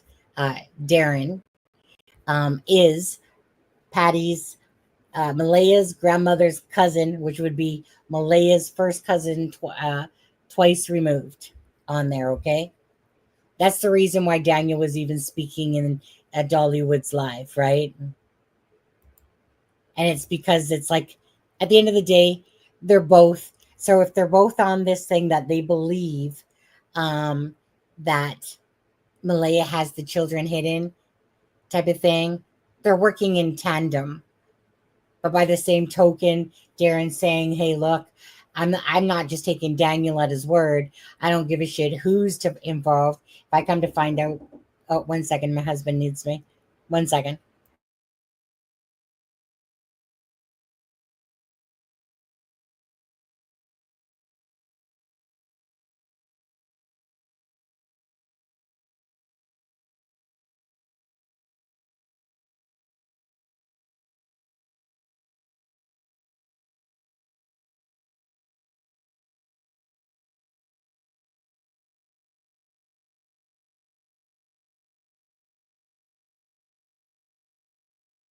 All right. Sorry, guys.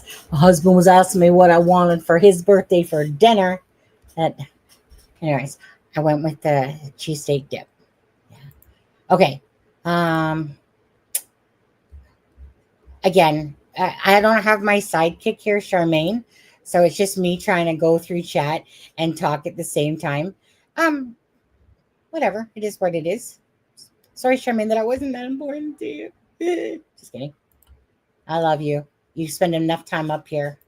And same with Kent. Kent said he was outside. These messages are from Malehya to Belinda, then forwarded to Sunny. Yeah, these messages here. Belinda, she knows, right? That everything that we're doing, again, she sends me everything. As much as she remembers. I only had 3 parts of these messages, but and maybe if I went back, she did send me the others and I didn't notice them. At the end of the day, her fight is for Jack and Lily. That's all this is about. That's it. This is insight for you guys, and that's all we tried to ever give you guys was just insight into it all. Even with Darren speaking and stuff like that, it was up to you guys to determine what you guys wanted to believe. And again, these messages we knew from the start. A lot of people question the channel, and if you do, I mean, sure, go ahead and question it all you want. We know our sincerity. We don't play games and be dishonest and try to, show things or do fake thumbnails and shit like that, But some people were calling the messages between Charmaine and Daniel bullshit. Well, the truth came out about that now, didn't it? So, it's just a matter of time sometimes before, people want to believe. People always want to believe the worst before they believe the best, okay? They do. It's simple as that. No matter what. It doesn't matter who you are. And if you're like a guest on the channel too and stuff like that, people are going to attack regardless. I just kind of do my thing. Either you like me or you don't. Bottom line is here to bring awareness, here to tell the truth, not here to, try to pull bullshit on anybody. It's just you don't mess with children's cases. You don't mess with the murdered and the missing. If channels want to do things their way, they have every right to do so. But to me, you don't mess, you don't put out fake posts about children being alive. Or you found the bodies and stuff like that. And, it's just not my way. I love Sloan, and I did some research last night. There's a place there, but something has a huge cross there. The end of July, they are having a festival there. Can I just say honestly, I'm not sure what that even meant about the butte. Oh, maybe that says butte. I'm sitting there thinking it says but it says butte. Daniel is out trying every day. This woman is a liar. Well, they're both lying. Bottom line is they're both lying. They both still told the story that morning. They're both lying still. It's just a matter of, to me, is that, yes, they were both lying. But I think that Daniel's head is so far up Malehya's ass, he doesn't know frickin' which end is coming out, to be honest with you. Like, man needs a bib. That's the thing, too. If he's a controlling personality, as Malehya describes, and he very might can be. I mean, there's other information I could say there, but I'm not. But stuff to say that would be probably a pretty accurate assumption, perhaps on that. What was this? Is there any way I can message Sunny? I would like, yeah, you can email me, dumbass. You can email me at crimeandshame@gmail.com. Okay, so that's not crimeandshame@gmail.com. Not it's a criming, crimeandshame on that one. But at the end of the day, like I said, I don't believe that two people that if you're tight as crap together, you ain't going to be bolting your ass. Maybe they planned it that way. I can't really see that happening. I really can't. Like, this whole sentence of worried about what people think of them and not focus on my kids at all. Isn't that just the damnedest statement right there? And not focus on my kids at all. And yet, what is it you're doing, Malehya?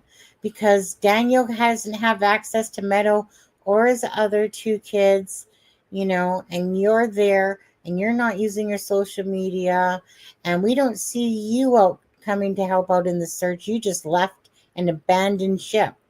Why? Who has something to hide, Malehya? Because I'm so sorry that Daniel's not focused just on my kids at all. What a ridiculous sentence, to be honest with you. That's just the pot. That's just the shitter. Yeah. It's like when someone has entitlement, you know? Daniel, you put everything down that you're doing right now, and I'm going to sit here inside this home here, and I expect you to keep looking for my kids. Because that's what a good man does, Daniel. And Daniel's like, okay, Malehya, let me just bend over. Because anything you say, Malehya, is gospel and golden. Huh. I'm sorry. You know, I've been there where I've sat there and did everything for a man and put myself to the back burner and shit like that, you know. So I understand this patheticness that he probably is feeling with Malehya. Honestly. If you had nothing to do with it, Daniel, and Malehya had everything to do with it, you need to freaking find new brain cells for up here and dealing with this, you know, love shit you got going on. Because someone that loves you doesn't bolt their ass on you and leave you, right? Leave you stranded to look for her kids, you know? Joseph, you have a new video coming out soon? I gotta scroll down. You guys are like so freaking far. Maybe I should have had this on a 2-minute timer or something, because you guys been saying so much stuff and I can't even remotely keep up with it. What's Kent saying? Imagine police officers, 170 ground searchers, and everyone else who worked this case that had kids and remembered the guy that gave the interview on TV and said, this is what your mind would be. Absolutely, Kent. Well, like I said, I'm not here to try to sugarcoat or bullshit anything at all. I am.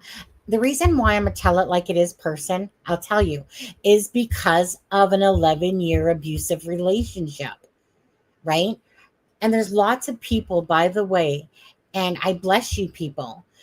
There's lots of people that have sent me emails, okay, over the years that I've been doing this. I never used to tell a soul about my own personal life.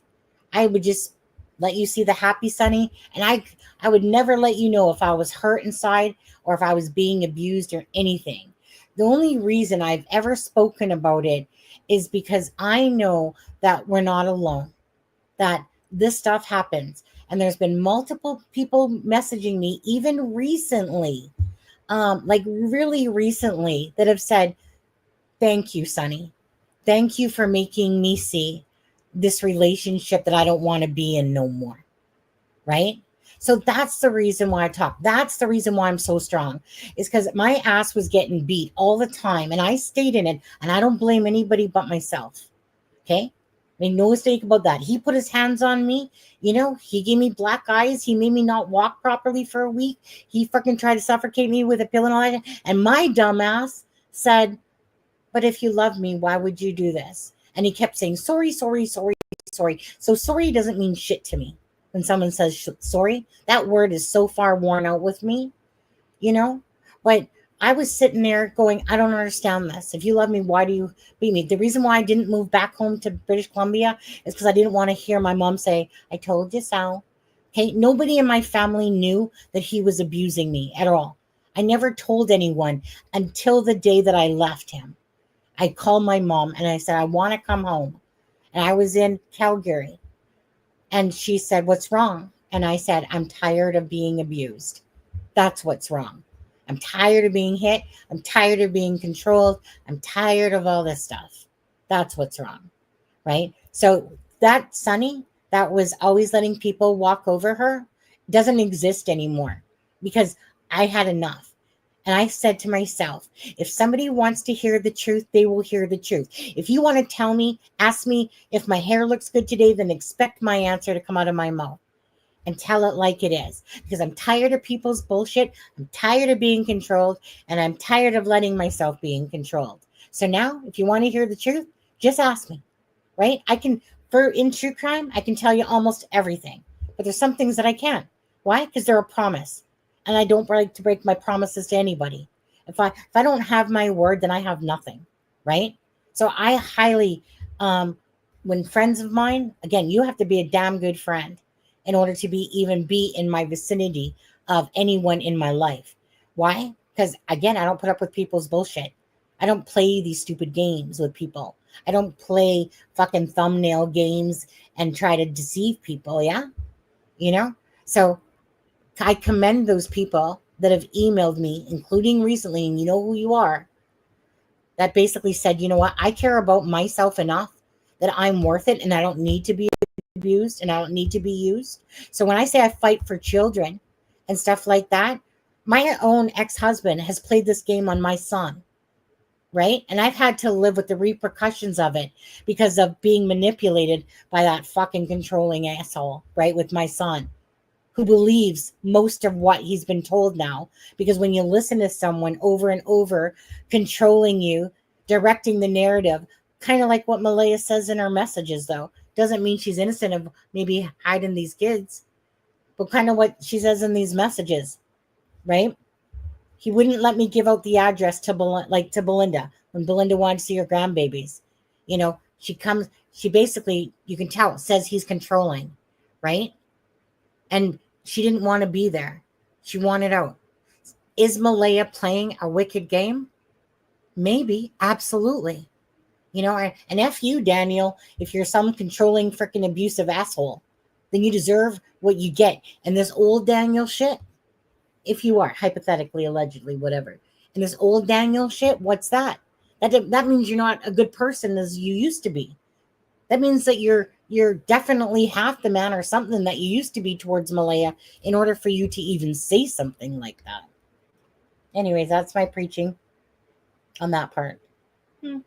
So, anyways, Malehya could be playing this wicked game. Oh, sorry. I'm sorry, Darlene. Did I miss a super chat? I see it up here. Can I pull it up? I see it there.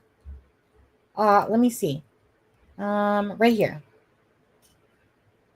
Thank you so much, Darlene. Super sticker. You look so happy in that picture, and it looks so sunny over there. It's from me. You're welcome. Just kidding. Thank you, guys. Okay. Now, preach it, preach it, preach it. And by the way, Charmaine, too, same thing. A lot of you guys have been in abusive relationships for females, maybe males even, right? It's not just women that get abused, it's men too. But usually a lot of times it's more women than men because you guys are stronger than us. I'll even admit to that. I knew that if I fought back, and I could fight, if I fought back, I would just get it worse because he was stronger than I was. So what was it going to do me? Besides, I was an idiot and didn't leave. But, still, I didn't blame.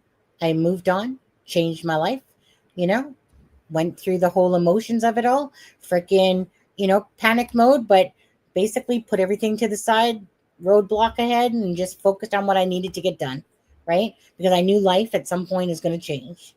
So for all those people that are in abusive relationships, if you are, get the fuck out. Do it for yourself. Do it because you love yourself. Say that much, okay?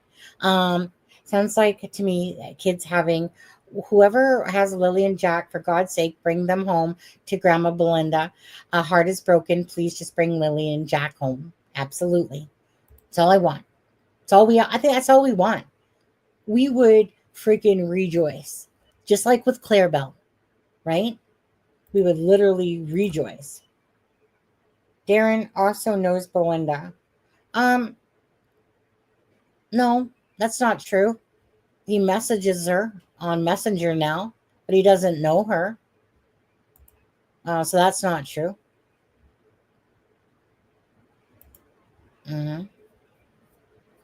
There's another case where this happened and another parent completely unaware. I know a lot of people, by the way, keep bringing up I think her name was Shannon Miller out of the UK there.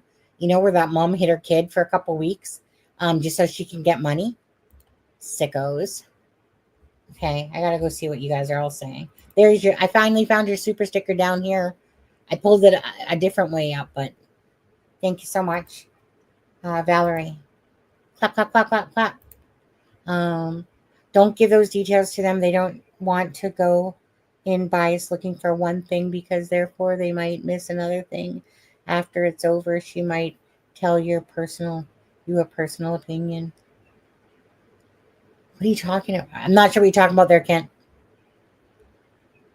I'm not sure what you're talking about there, to be honest with you. I'm so far behind in chat. I don't know what you guys are even answering to at this point. On there. Scroll down. Oh, look at that. I found the end. I lost my sister to domestic violence. You know? Sorry about that. You know? Absolutely. You know, I'm sure that, you know, I'm sure that Malehya hasn't had this, you know, easy life. It doesn't sound like she has, you know, and people do the damnedest things when they panic, right? And stuff. Again, if this scenario comes true, that they are hidden, I'll be just so ecstatic, you know, be able to say to Belinda, you know, I love the fact that you get to see your grandbabies again. I pray, literally pray for this day.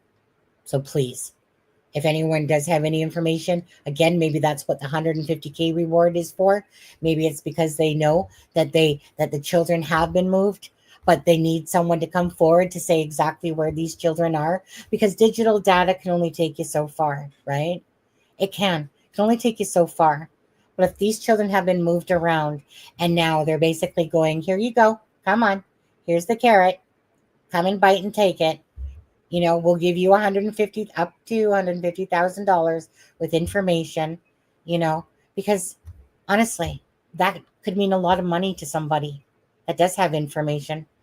And if it leads back to Jack and Lily, you know, what I've come to know is that no matter how much someone might have answers out there, a lot of times they have the most stupidest reasons for not coming forward with information. That's the part that sucks. It's when a human being doesn't do the right thing because they don't want to involve themselves or they're afraid and stuff like that, you know? And because there's lots of times, if you guys ever watch those cases on TV and stuff like that, documentaries where someone talks about how they didn't come forward or they came forward 10 years later, what the fuck, right? And you're like, really? 10 years later, you're deciding to come forward? Well, thank you so much, you know, but at least they did. But in this case, we're hoping that somebody knows where Jack and Lily are, can have a heart, have compassion for these poor children. Regardless, they're not going to be in Malehya's hands or Daniel's hands ever again. They won't. If they're hidden, they won't be in any of their hands. Let them be in the hands of people that truly love Jack and Lily, like, I don't know, Grandma, Belinda. Sunny and Sunshine. That's what my mom always called me. So again, my real name is Sonia. My mom always called me Sunny or Sunshine. I always stuck with Sunny because people would always say to me that didn't even know me, they would say, you know, you're so happy and sunny all the time. Like, and I would be like, little did they know, that's my nickname. So I've been using my Sunny name for, I don't know, well over 10 years, 11, 12, 13 years, whatever it's been. Anyways, and it's just because it's my nickname and it suited me. And my mom called me it. My brother calls me it too sometimes.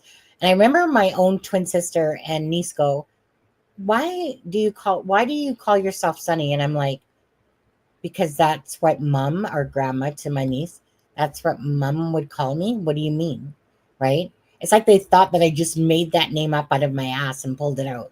I'm like, just like my brother, he would always say the same thing, Sunny. Yeah?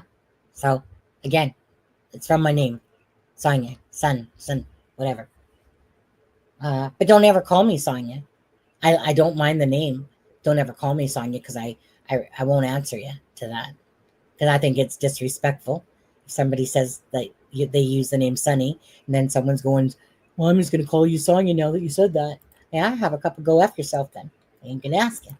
Hi, Mr. E Crimecast. There we go. There he is.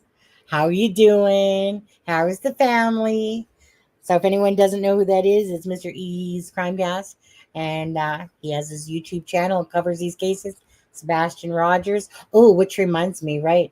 We're definitely going to have Bev. So last night, Mr. E, we had this lady on. Her name was Bev. She's a child protection lawyer out of the UK. very similar laws to Canada and the UK.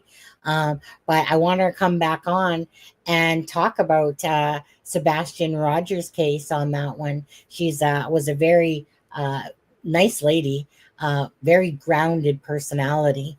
Anyways, Mr. East Crimecast, he has his wonderful wife, and I'm not even sure, is that your sister-in-law, the other one on that one? But anyways, great little family, great bunch of people over there. So it was a pleasure when I see you guys in here on there. But anyways, let's see here. I know I'm gonna have to go soon, you know, get my husband's birthday dinner and all. I'm so grateful for your steadfast search for the children in truth. Yeah, you know, and again, regardless if any family member was talking to this channel, it's a case I care about, simple as that. So regardless, again, if any of the information that the family has provided you guys has given you guys more insight, it's all about that, right? It's not for selfish purposes, but if people are going to slag the channel like they were when we first dropped some things, now you'll see our tags on the information, right? If you try to be kind and do stuff and then people abuse that kindness, you know, and then they shit on your channel and stuff like that, or kiss my ass, now you know where the channel is, where it's coming from. So if you want to come ask about, you know, this information or documents, sure. If I put it up here and it's shareable, I'll send it to you if you ask me for it. Yeah. But you know, I don't normally do stuff like that, but you know what? This channel does deserve its accolades when it does have information it can offer. And the whole point of this channel is, it's not because I ever want to be in true crime. It's just simply because we could help families. We could bring awareness to cases.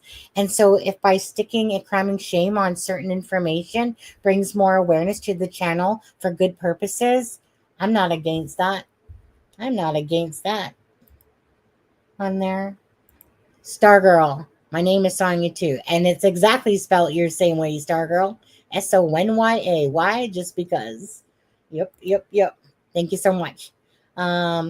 If Belinda hasn't seen the two kids in 2 years, whose playhouse was in? She has her other grandbabies, right? Chelsea, her daughter, and that she has her other grandbabies. Yeah. Oh, I better look at my Facebook in case somebody's talking to me. Anybody talking to me? Nope. We're good. Shemaine, we're good from your side? And you say, wait. Yeah. Okay. No, we're good there. Ken Corbett, if Daniel is the main caregiver that he claims to be, being a step-parent, sort of speak, she probably didn't agree with his discipline. Oh, I think Darren talked about that as well. He did. Right.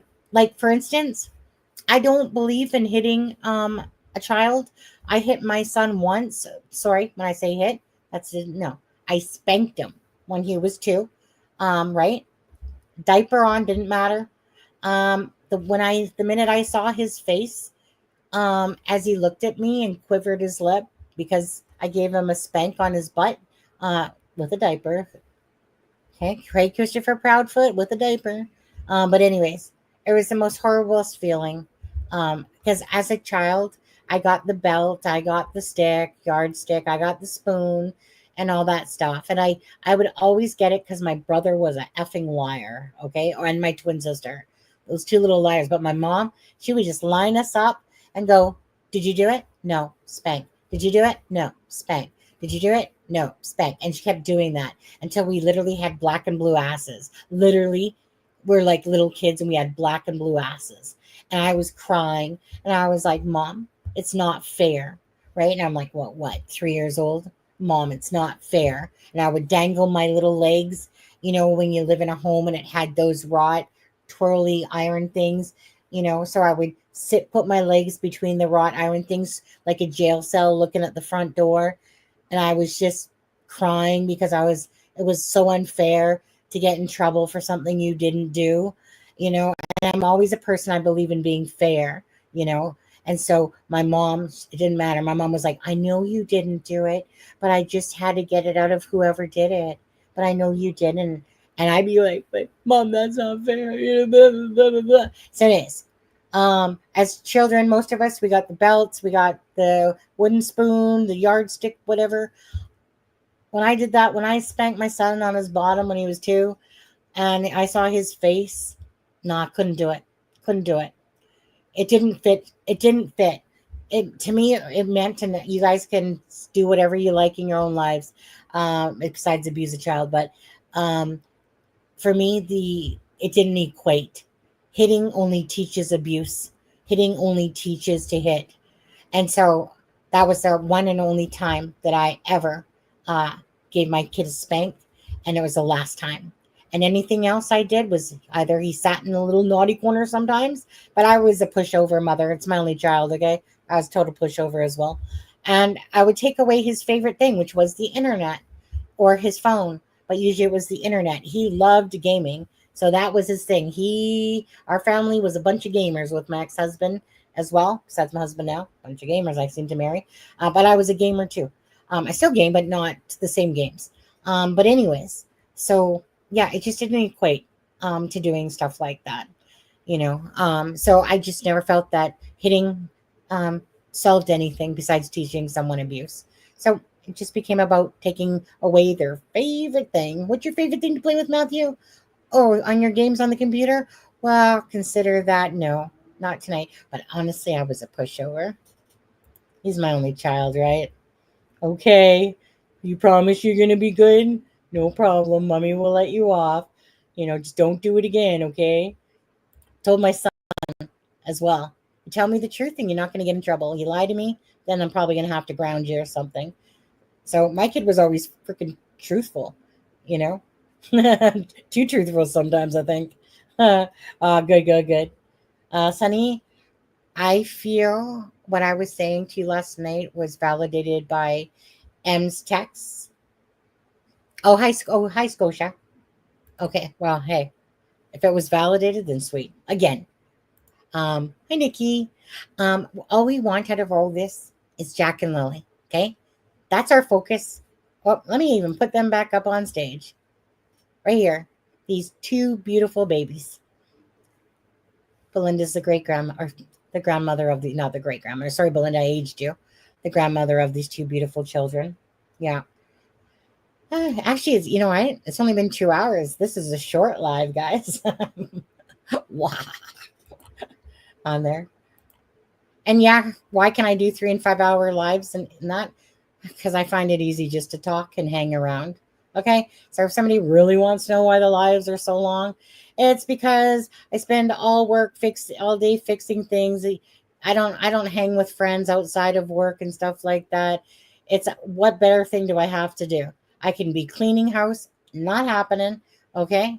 The house can clean itself for all I care. Or my niece when she comes over on her days to clean it. Or do lives. And I'd rather bring awareness than pick my nose on my bed doing stuff. I'd rather just do lives and hang with my friends from the true crime family on It's a Crime and Shame. So there, that's why. And I don't care if you don't like the fact that they're 3 to 5. There's a fast forward button on replay for a reason. I love it when people leave a comment and they say, oh my God, the intro is so long. Yeah, that 2 minutes is going to take over your life, ain't it?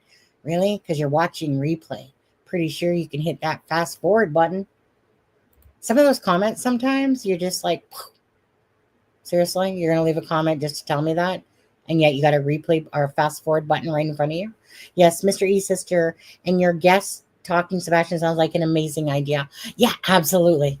I haven't been covering Sebastian so much. Sometimes I took a break from it before as well.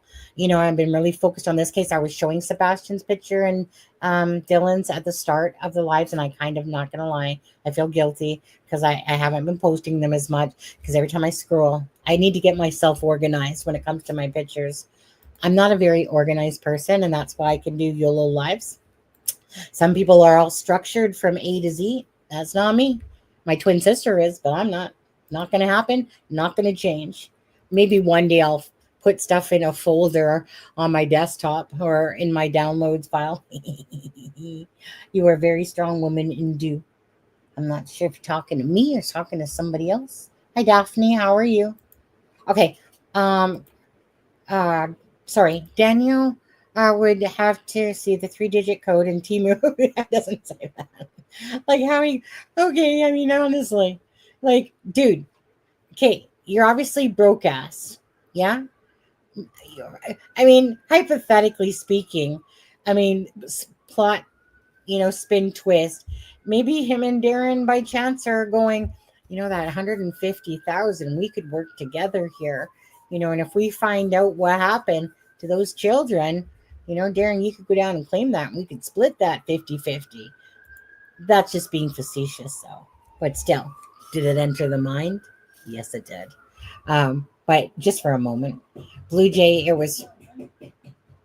Oh, I hear they're playing with the cats, I think. Blue Jay, it was Friday afternoon from what I hear. At the time, it was around 3:15, and it was Highland Square Mall, right, in New Glasgow, seen on video, co-worker of Daniel's. Yeah. Someone said, there was, a McDonald's. I heard that, but I can't verify that.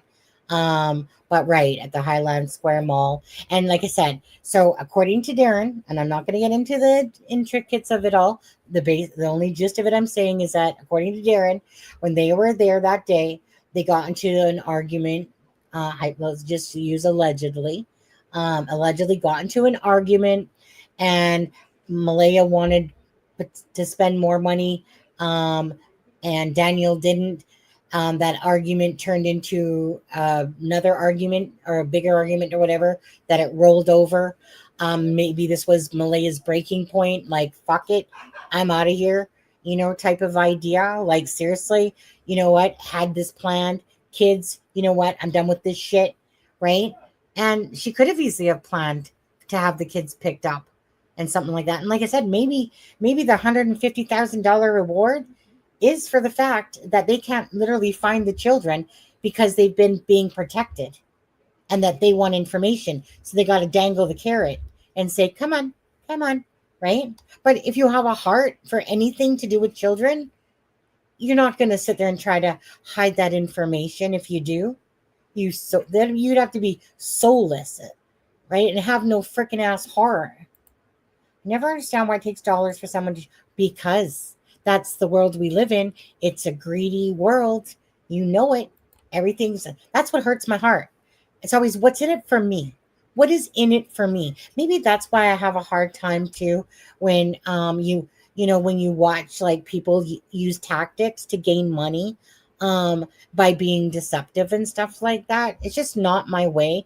And the world, in my heart, it hurts me for the selfishness of it. Am I going to change the world? Nope. Am I going to stay who I am and stay true to who I am? Yep. Doesn't matter if I have 1 million subscribers or 1. Doesn't matter. Not going to change who I am for nobody, right? I am who I am. Like I said, either you like me or you don't.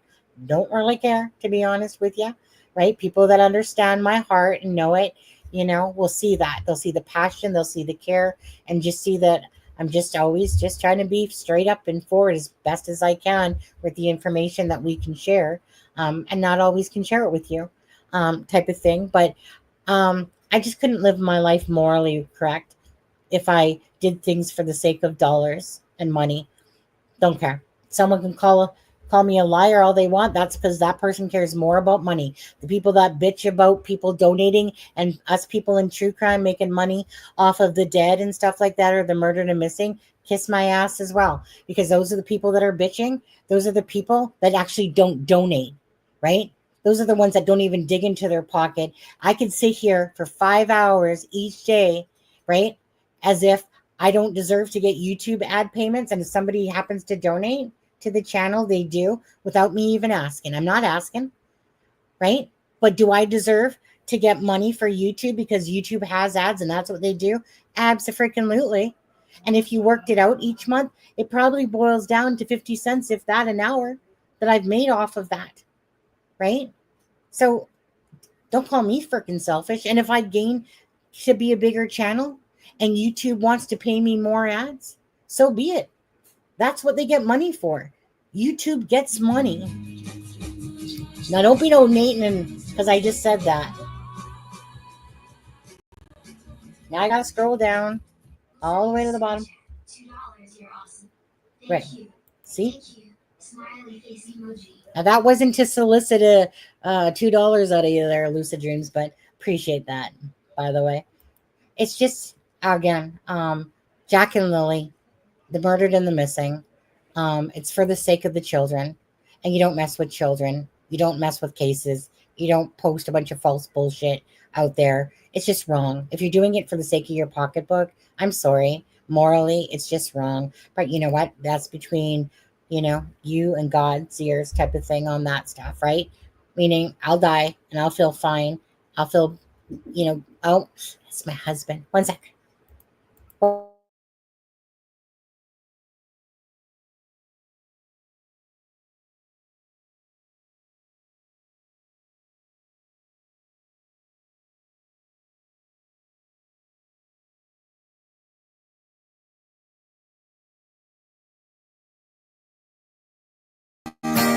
A little girl and a boy went missing one day.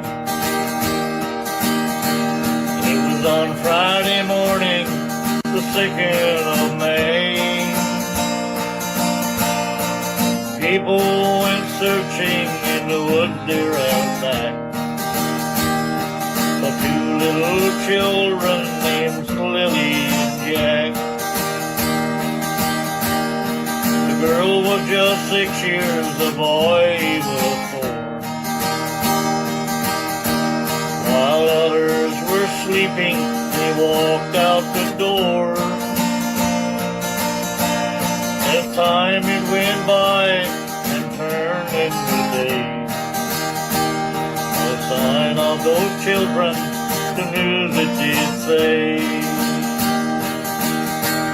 Where's Lily and Jack? Where can they be? So sad and heartbreaking for each family. Not a trace or a sound from Lily or Jack, who walked out the door and they never came back. Lansdowne Station, it was their own. In Nova Scotia, 'cause there they did roam.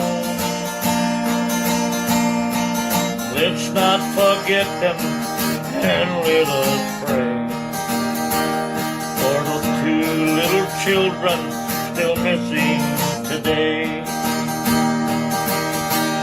Where's Lily and Jack? Where can they be? So sad and heartbreaking for each family. Not a trace or a sound from Lily or Jack, who walked out the door and they never came back. Who walked out the door and they never came back. Okay, there we go. So that was the tribute for Lily and Jack awareness one. Sorry, my husband came in the room again. He was just bringing me the dinner that they had ordered, and that. So I decided I'd play the tribute awareness video on that right now. Honestly, I'll spend a little bit of time now just totally shutting up and looking at your guys' comments in here. So I'm going to take that down for a second. I'm going to add this back to the stage. Lily and Jack, remember, please, if you haven't hit that like and the share button, don't do it for the sake of the channel. Do it for the sake of Lily and Jack and the murdered and the missing. And in this case, please do it for Belinda. She watches this channel all the time. She gives information as she gets it because all she wants is to have these beautiful babies answers. That's what she wants. She wants answers regardless. Good or bad, she wants answers. Okay? Hopefully good answers. Hopefully good answers. But if it's a suspect, like if Malehya came and admitted and gave up all the information, the kids were found, she would not be able to profit from the reward. That doesn't work that way. No, she wouldn't. The reward for Michael is now at 100,000. Is that you talking about Michael Vaughn? Is that who you're talking about? Which are you talking about when you say Michael? Too many darn cases out there. They've never been diagnosed with autism. They were said suspect to have it. Yeah. I asked Belinda if Cody had autism, and she said no. So unless it comes from, remember, she said possible autism. And I'm sorry. Give me a break on possible autism. Either they are or they aren't. Either they were taken to a doctor and diagnosed, but, or someone, but you can't say it because somebody possibly told you that they had autism. Chances are, in my eyes, the kids probably weren't attending school as regularly as they should. They were probably falling behind, and they weren't keeping up and stuff like that. That's just my own personal opinion on that one. But who knows what the truth is? That's just speculation. I didn't live there. I know that the place that they live in is really run down, and Belinda was inside of it, and she was, like I said, shocked herself. So I'm sure Malehya hated living there, considering Belinda had said, like, this isn't the Malehya she knew. And ever since Malehya had met Daniel, she had backed off. And why? And the reasons were, well, because Daniel didn't want them to have the address and that. Okay. Now, does that make him a controller and whatever? Does it mean he had anything to do with Jack and Lily's disappearance? Maybe, maybe not. Don't know. We're not their judge. Like, we can speculate, but still, we're not their judge and jury for that way.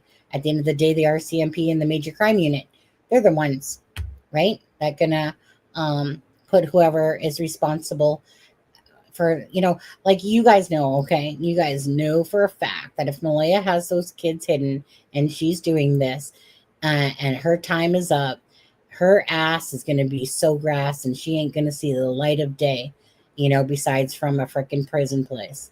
All right? We all know that that's going to happen. And if either of them had anything to do with the disappearance, or so let's just say lying, either way, like I said, crime has happened here regardless. So it's just a matter of who's culpable of it all, or who's the most culpable. Maybe one more than the other. Don't know. I don't believe that they were ever abducted by a stranger. Again, we'll put that in that they're in the woods. Put that down with that sliver of a piece of wood that's happened. Let's see here. Kent details. Kent, what are you talking about? Kent, what are you talking about? If autism gets a picture chart set up once they found, this way they can point to what happened. Autism, get a picture chart set up once they are found. Oh, this way they can pinpoint what happened.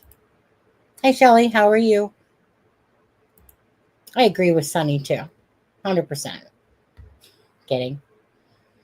Kristen, the kids were very verbal. Yeah. I mean, Malehya did let us know how chatty they are. There's a couple things that are weird, though. And Darren said one of these to me the other day, but same thing. If you think that the children are abducted, if you think that the children are abducted, why is Daniel, was he still searching in the woods, impaling himself almost to the point of death twice? Yeah. I mean, if he was so convinced that they were abducted and they weren't in the woods, why are you still searching the woods? There's all these little weird things, right? His big smirky smile when he talks about passing and stuff like that. Is he a narcissist? Is he, and no offense, but narcissists, I know that, a narcissist, it is not a standalone, right? It's a cluster and blah, blah, blah, blah, blah, of stuff. But people like Daniel, right? If you're insecure, the only people that need to control others are insecure people. That's what it always boils down to. Okay. Like even Donald Trump. I mean, that guy's so full of himself, obviously if he could clone himself 1 billion times, the man would. He thinks he's that awesome and that great. No offense to whoever, likes Donald Trump. I don't really care. But bottom line is that guy's a major narcissist, right? And they put on this absolute mask. But what does it really come from? It really stems from insecurities. Is all what it starts from. They put on a mask, a facade, this pretense, Some narcissists are bigger narcissists than other people. But bottom line is it all stems from insecurities. And why do guys try to control us? Because they're insecure. You know, they don't got the big enough P to sit there, you know, just to be, you know, just trust or whatever. They have to, again, if you have to be in a relationship where you have to be a detective in it, try to figure out if the other half is cheating, why even being in that relationship? But at the end of the day, insecurities is what causes jealousy and all those things. And I believe that Daniel is truly insecure on the inside of himself. I mean, he ain't the best thing to look at. Okay, let's just call a spade a spade. He ain't the best thing to look at. So usually when they're not the best thing to look at, then they better have a personality like my ex-husband that freaking, you know, makes that 5 turn into a 10 because of their personality and stuff like that. But again, controlling people, bottom line, they're just really insecure and they're trying to control you and then type of thing. And, you know, it worked for a while with me for 11 years, apparently. Big sucker that I was. But it taught me a lot by the same token about that I attract leeches. I totally attract leeches. I'm like, ooh, I can take care of you. Come here, you big baby. Come suck on Lefty here. You know, I'll take care of you. Everything's good. I'll fix you. I'll make you happy. Don't you worry. And then I realized that I was allowing these narcissist leeches to, you know, thank God my husband's not one of those. I mean, he's a young grasshopper still, don't get me wrong. But he's not one of those ones that was like, poor me type of thing, right? But these leeches, I realized during my time with, and I don't want to say real time, okay, we're talking about internet time, or somebody that was really effed up. That's when I started soul searching about who these people are and going, oh my God, all these freaking clusters exist, and ADHD and freaking, you know, schizoid phrenics and all these people exist out there. And I'm like, whoa, really? I didn't even know that there was all these mental health issue people out there. Had no clue. But it sure, so as I was doing this research on this one particular person, because every time I looked, it looked like he could be in this cluster, that cluster, all the clusters. You know, all I knew was that he was a 500-pound man that was insecure, and he was gaslighting, and he was taking me for this emotional roller coaster ride. And I was like, but I'm pretty sure God sent me to you to fix you. You know, you obviously, that's why you crossed my path. You know, so it's my duty to make sure. Oh my God, that was a learning curve. But that's when I realized that I actually, because I'm such a open, caring person, that I allow these leeches to attach to me. So that's when I knew. I was like, oh no, I'm 40 something years old at this point, and I'm aware. I'm wise and I'm aware on there. You guys, don't worry. Besides being a YouTube creator, I also give therapy lessons, you know, and all that stuff. I got amazing insight into abusive relationships. So I'm your little fixer if you need me. Just saying on there. So Malehya, if you got out of there for that reason, you know, then good on you, type of thing. But if you hidden those children, oh, there she is. There she is. There's this wonderful Bev I was speaking about. I suspect could not claim it.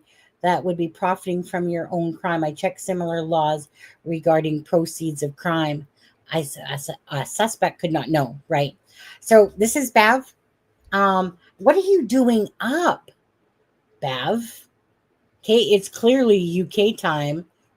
You see, because I would have asked your butt to come on this live tonight with me. But when I was doing this live, it was at 4, which meant it was 12 o'clock your time. So wait a second. So that means that it's like, what, 2 o'clock in the morning, your time right now? What are you doing up? You had me, you were playing my live, didn't you? Fell asleep, woke up, had to go to the bathroom. I was like, I think I'm just going to say something in Sunny's chat today on there. But anyways, Bev, she was our beautiful guest that came up yesterday. Child protection lawyer out of the United Kingdom, was a defense lawyer before that. Oh, good night, all. See, as fast as I said it, she's gone. Had I known that she was up, I would have asked her to come up here. Anyways, so again, her YouTube channel is Crime Courtroom Confidential. On there, again, she'll she'll be joining the lives. Again, I'm going to ask her, especially with Sebastian Rogers as well. She gave good insight. Again, that knowledge is beyond me, all that CPS stuff and all that stuff. I mean, at the end of the day, I know that a child should never be in a home that, they're not taking care of and stuff like that. But as for the CPS rules and different stuff like that, Canada is very similar to the UK when it comes to our laws and privacy and stuff like that. You believe that Daniel is set up to take the heat. Again, could absolutely be. Ben, you done flirting with me? Good night. I cried. Yeah, there's Ben. Yeah, I want to say that too. Thank you guys. Thank you, Maud, so much. You guys know you're wonderful already, but let me just remind you. Okay. BBB, I thought the same thing. If they were gone, he would assume she would stay in search for them as a mother would. Yeah, well, everything a mother should do didn't happen there, did it? Why is that? Why is that? Because there's been some weird stuff going on in that corner of the Malehya side of things, right? And if Cindy saying to Darren, like I'm done with it, I'm not dealing with it. Malehya's whatever I'd have to go back and because he was talking to Kent, and so if it's one of those things where like, you know what, I'm over this, Malehya can deal with her own shit, whatever. Who knows? Is that to be taken as, you know what? Malehya's playing a game and but I'm not going to. I remember. So Darren said again to Cindy, right? You're putting me in a corner. Is what this is according to Kent saying this to Darren saying this to Kent. Okay, that you're putting me in a corner, and so I need to, get answers or ask you something. Okay, she would not, right? She just said no. I'm not dealing with it. Malehya's whatever, And then Kent said, well, then you're forcing me to take this information, to the police, right? And so then when we did the live yesterday, Darren was in here and he had said something quickly and then he disappeared. And then, and according to Kent or whatever, he was, I think he even said it in the chat, that he was taking the information to the RCMP or to the police, whatever, police station. And all I know is regardless, again, if Darren's information is factual, right? And let's pray and hope that it is. Let's pray and hope that maybe sometime this week the shit's going to hit the fan and something's going to happen with this case. Maybe that's a little too soon, but let's see if something happens to that. So regardless, everyone would want that outcome that Jack and Lily are hidden. But if there's information to be had and he feels like he has some, absolutely. This is for Jack and Lily. This isn't for ego. This isn't for games. It's for Jack and Lily. This is for simply that, Jack and Lily, right? Look at these two beautiful children. Like, come on. If you guys haven't hit that like, make sure you hit that like. This is for Jack and Lily, guys. Look at those sweet little things. Breaks my heart that I even have to look at these. That they're actually on some, here's 150K with information to what happened to Jack and Lily. How about Malehya and Daniel just stop their lying and just tell the truth? Be done with it. Take your lickings if you had anything to do with it. And, accept the accountability of it. But no, selfishness will prevent that until perhaps charges come out. Valerie told a bold statement considering Kent is far from there as well. Valerie, that's a bold statement considering Kent is from there as well. They're all the same. How?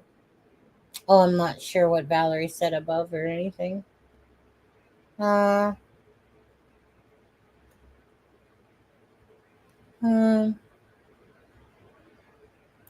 Oh, unfortunately, Daniel is a representative of Pictou County men.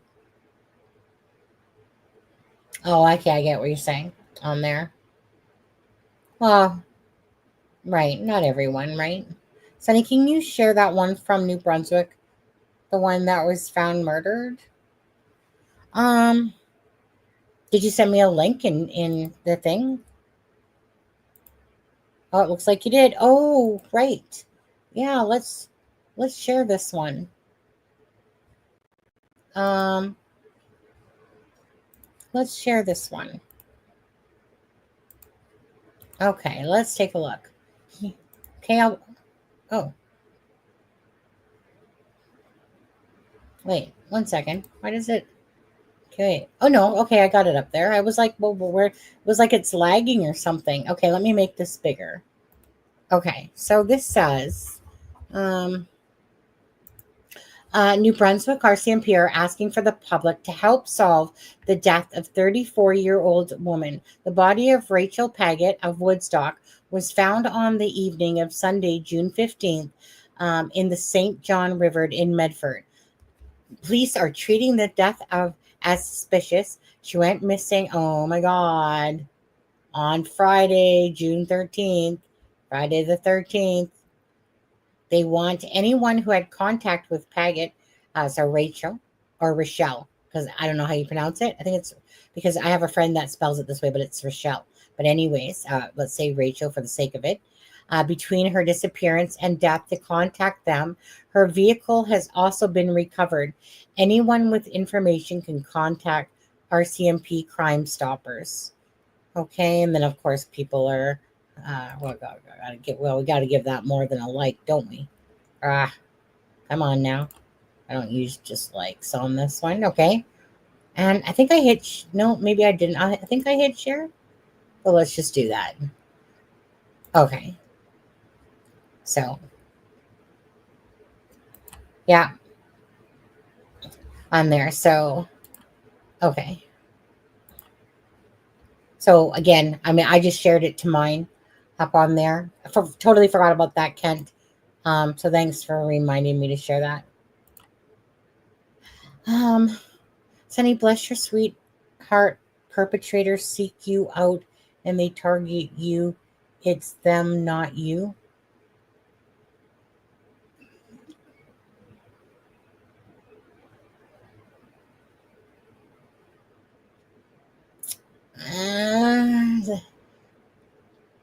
What? Sunny, bless your sweetheart. Perpetrators seek you out and they target you. It's not them, you. Not even sure I actually understand that one. Deafening silence, to be honest with you. What, Ben? Ben's my online husband, by the way, everyone. My husband approves. It's a crime and shame. I asked her, Sunny. She said she couldn't tonight. Oh, okay. Oh, yeah. When did you ask her, Ben? This was like a couple hours ago. Let's see here. Mom thought right away the kids were taken for whatever reason. It seems most likely moms do have instincts. Well, they do. They do. You know, and it depends, right? I mean, my child is my everything to me. So it depends if she was running from something there. You know, who knows? Who knows? I mean, obviously there's a bunch of twisted stuff in the middle of all this, and it's just trying to make sense of it all. Kind of be a receiver of cancer in a trusting relationship. Oh, my bad. I can share that link. It's a Facebook one.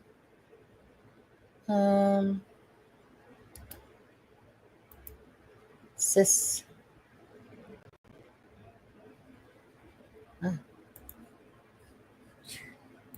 Is it going to come up really big?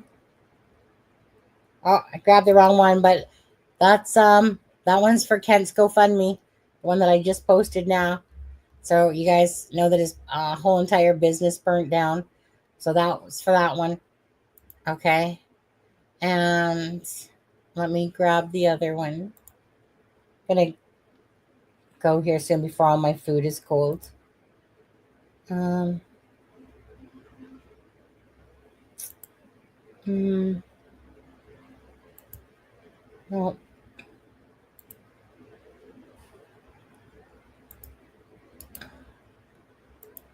copy. Let's see. Let's try that again.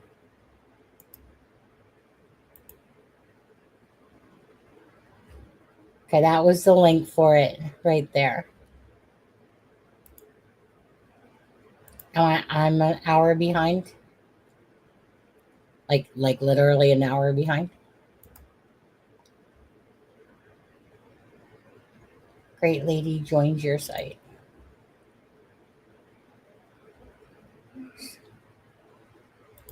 Shit, I'm lost now, to be honest with you. Two different conversations, honey.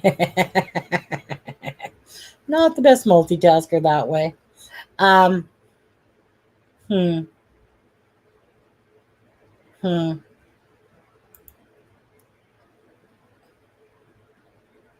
Oh, let's watch this again before. I asked Bev about it. Oh, did you? Oh, okay. Was she been in here an hour? Did I just notice her now? Okay, gotcha. A little slow sometimes. Again, it's just me here, so I can't keep up with chat. I got you guys at 60 seconds. I thought that was good enough. Apparently, I should have left it on like 3 minutes per someone being able to post something on this one. But gonna watch this again. Still want to watch it. Let's watch it. There's little Jack and Lily. Let's watch it. Basically, in the world at this point is always wanted to know like what happened. It's been from sadness to anger at this point. And I know the RCMP and major crimes are working around the clock trying to piece everything together. And I'm grateful for that. But it always leaves the question. Look into his eyes. 6 weeks has gone by. And we know at this point they're not in the woods. And where are they? Did you feel in the beginning that they suspected you? Of course. The stepfather was always a prime suspect right off the beginning. You felt that from the beginning? Yeah. But you don't feel that now? No, I don't feel that at all. I asked for the lie detector exam, the polygraph exam. I gave them my phone. I told them do drug tests because there's a lot of rumors online about a drug party. I know the person that said those rumors, and it was just to take the heat off themselves. Was there any kind of party? No. Was there any kind of gathering that someone might have thought was a party? No. There were no people at the house? No. Not the night before. Okay, you mentioned you offered to take a polygraph test. Yeah. Did the RCMP take you up on that? Yes, it did. And how did that unfold? That unfolded in my favor. They obviously know I wasn't lying about anything. So they said, "Yep, great, thank you. Come in for a polygraph test." Yeah, it took a little while to set up. And when did you do that test? I don't know the exact date, but that would be at least 3 weeks ago, probably. So roughly 3 weeks after the disappearance. Yeah.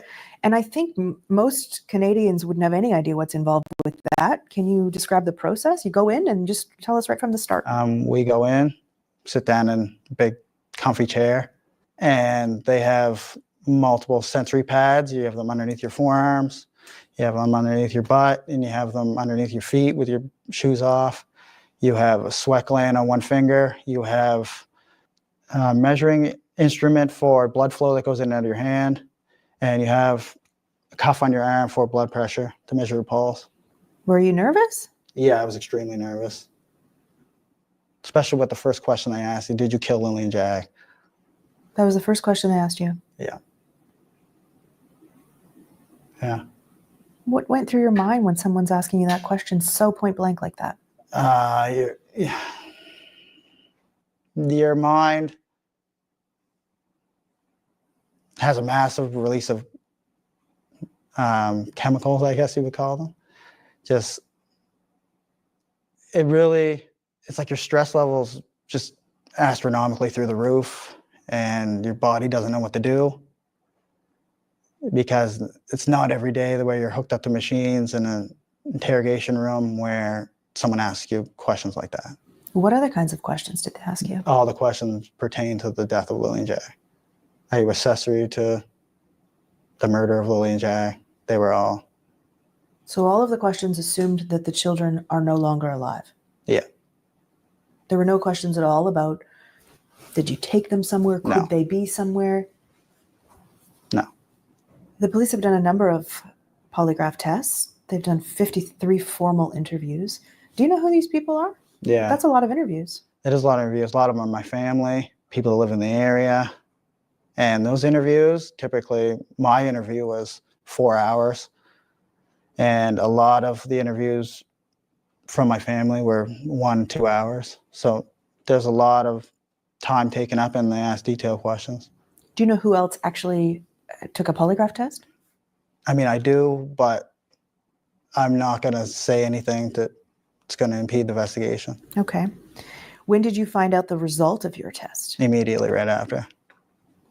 What did they say to you? You did a good job, you passed. And how did that feel? Good.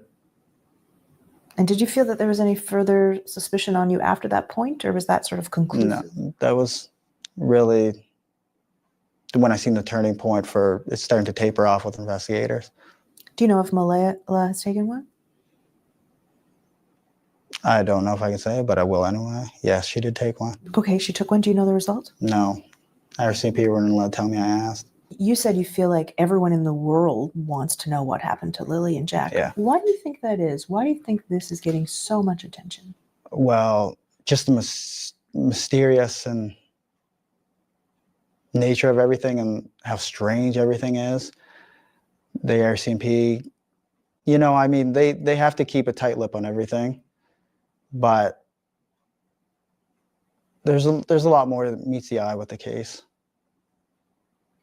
Is there something that you think the public doesn't know that you can share, that you want the public to know? That's a hard one because I don't want to impede the investigation in any way. It is still a missing persons investigation. It hasn't pivoted to any type of criminal investigation. But the kids were seen the day before. I know a lot of people didn't know that. I still see a lot of stuff online that the kids could have been missing for days. They were out of school for days, and they were seen in the Glasgow area on camera the day before this appearance in the afternoon. Where was that? I don't know if I can say that, but it was near the Highland Square Mall. Was it with you?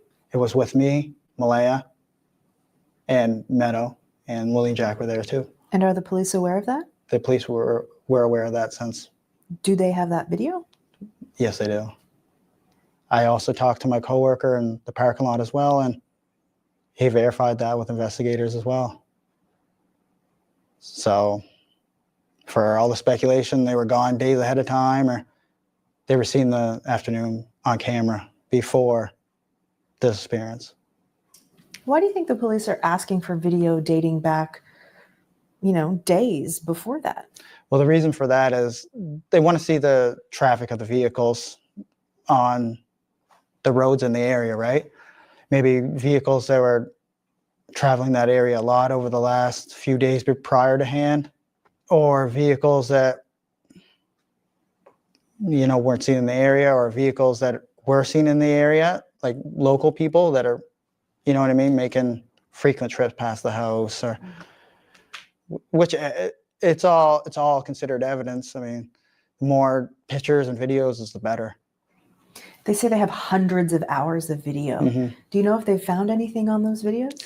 I think it was up to 2 weeks ago, they had footage that they examined for evidence that was 8 kilometers diameter out from the house.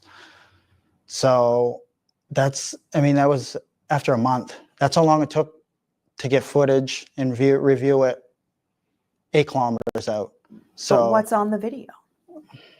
I don't know. I'm only limited by what they tell me. How often are they in touch with you? Investigators now, I'd say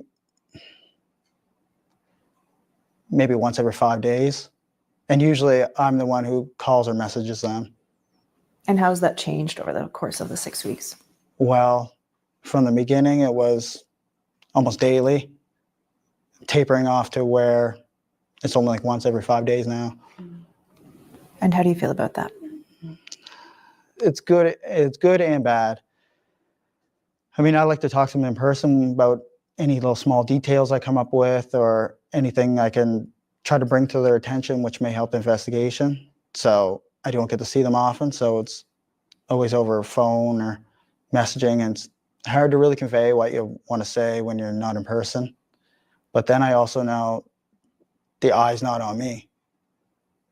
The investigators don't see me as part of the disappearance. How do you know that?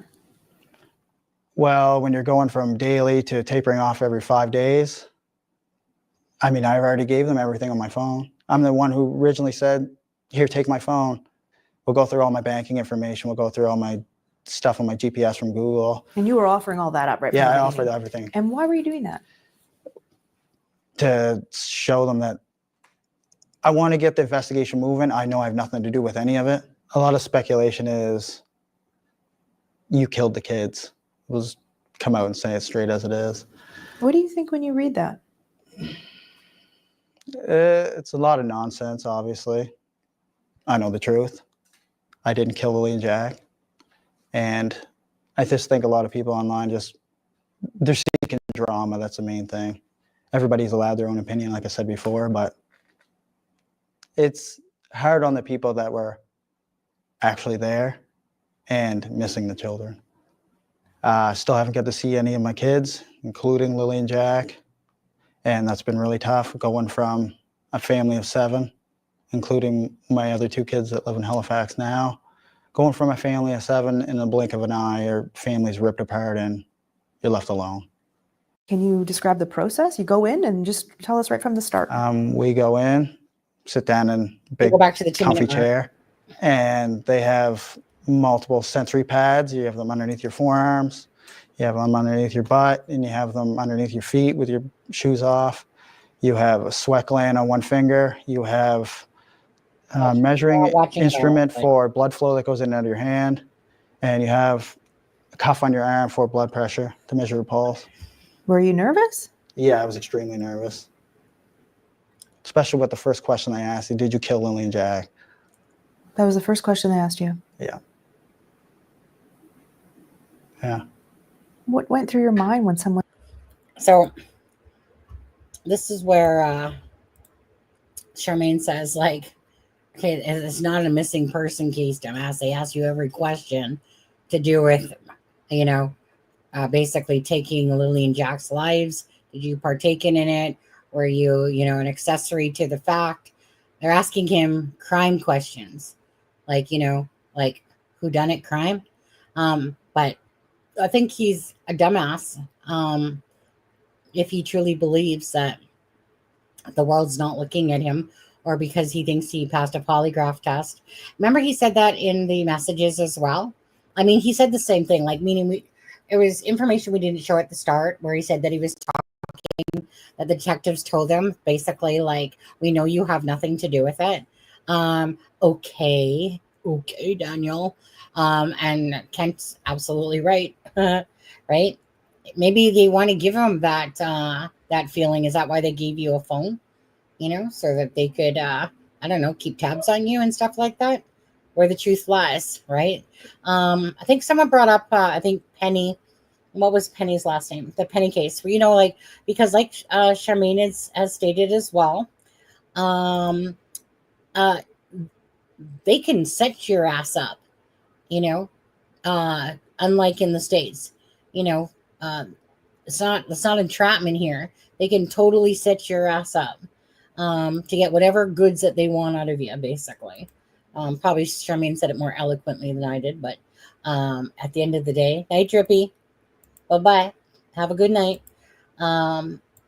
Elizabeth agreed that was on a statement by Daniel in regards to Jack and Lily, obviously, duh. Vanessa, my bathroom door is still blocked. They were here in March. Someone came into my house. It was on the news. Must have been a different conversation going on that I didn't see. In my opinion, Daniel wants Malehya back. Well, yeah, I mean, I'm not going to lie. Didn't you guys kind of laugh when he's like, oh, I probably shouldn't say it, but yes, she did. Yeah, she took a polygraph test. I mean, Daniel, okay, I want to always be fair, right? And and when I'm looking at stuff, because I don't know what happened to Jack and Lily, right? None of us know, really. You might have our thoughts, but I always want to be fair, to both sides here, in a sense. And I mean, Daniel has said a lot of information. I don't know if he's just one of those people that, speaks off of his, tongue, and just information comes out, because you can see there multiple times that, yeah, he does want to say more than he is. And he probably sucks for him to holding it back. But I don't know why you're going to drop about 2 sweaters in Dolly Vision's chat and then basically say that two sweaters were taken from your home, by Malehya's family. And if you find them near the children, it's them trying to set me up. Like how cray-cray is this case going to be, in all fairness? I mean, both Daniel are like, truth is the truth will come out. Do. Yeah. And if you guys actually started telling the truth, maybe the truth would come out a lot faster. Or like, I don't know, maybe like a month and like 20 days ago is when that could have happened. Because it's the 22nd today. So we're at basically a month and 20 days that's been going on. He is very relaxed in the interview, and you know what? The thing that has me, like I said, so usually I always find that most times it's very apparent kind of who the main liar is, in a sense, in this case, or in most cases. But in here, because they're both lying, and it's actually really hard for me to sit there and go, Daniel, is it you? Malehya, is it you? Because it's like completely 2 different things going on. And yet that they're lying regardless. And I'm finding it really hard to decipher is this a pathological liar in front of us? Because he really fits in the realm of typically the Occam's razor, right? The closest, usually the truth is like more like the straight and narrow, the line that it goes, So is he just playing us all for this big freaking, fools and, type of thing? Or is it in fact that really it might come out that he's actually telling all the truth, And I'm having a hard time because there's so many times that I want to believe what Daniel is saying. And I'm thinking to myself, like, Sonny, you're not a fucking idiot. You usually have pretty damn ass good reads on people. But we've only ever seen one interview from Malehya, and it was a shit ass interview at that.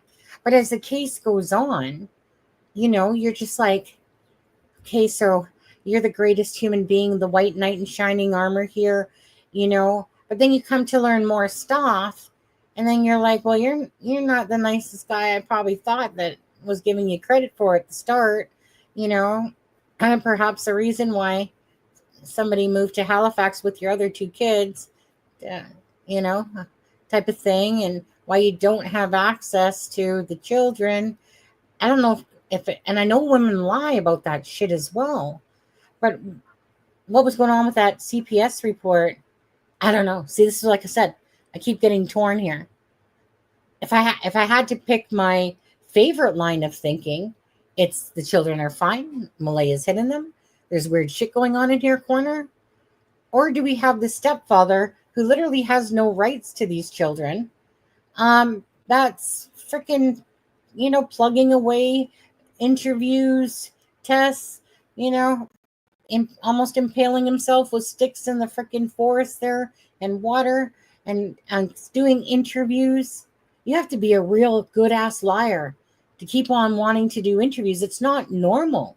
Like normal narcissists, they don't like doing interviews, right? Like they'll do them and they'll do their, fake crap in front of you, but they usually don't go out of their way to keep doing interviews. So his line of what he's doing isn't, to me, what falls in line with somebody that, like a Christopher Watts or Chris Watts or, I don't know. I believe you do know the truth, Daniel. His mother told him, I saw her at the road 7 a.m. Sean? His mother told him, I saw her at the road at not 7 a.m. It's 8 a.m. 8 a.m. He thinks I know. I'm so torn. I am, And at the end of the day, again, I mean, we could sit here and talk all this about, and imagine if it's a cat's ass and honestly, they had literally nothing to do with it at all. Imagine that, right? After all this blah, blah, blah, blah, blah, blah, imagine if they actually were found in the woods underneath some freaking old oak tree that nobody happened to look under, Daniel seems cold-blooded in your information. Yes, one interview, that was a disaster. Now in the text, she's more worried about Timu account and Daniel busy himself. Not her okay, that whole line about the whole that Daniel seems to care more about what other people think. I think it's Malehya that cares about what other people think, actually. I think she's reversing that shit because Daniel's putting himself in front of the camera. I don't know that Daniel cares about as much as what other people think is what Malehya cares about what other people think. I mean, that sentence running along with, well, he should be looking for my children, be more focused. Cray, Malehya, get your ass out in the public. But there's something odd going on there, is there not? I don't think we're dreaming this up. There's something very odd going on there on Malehya's side of the fence. At the end of the day,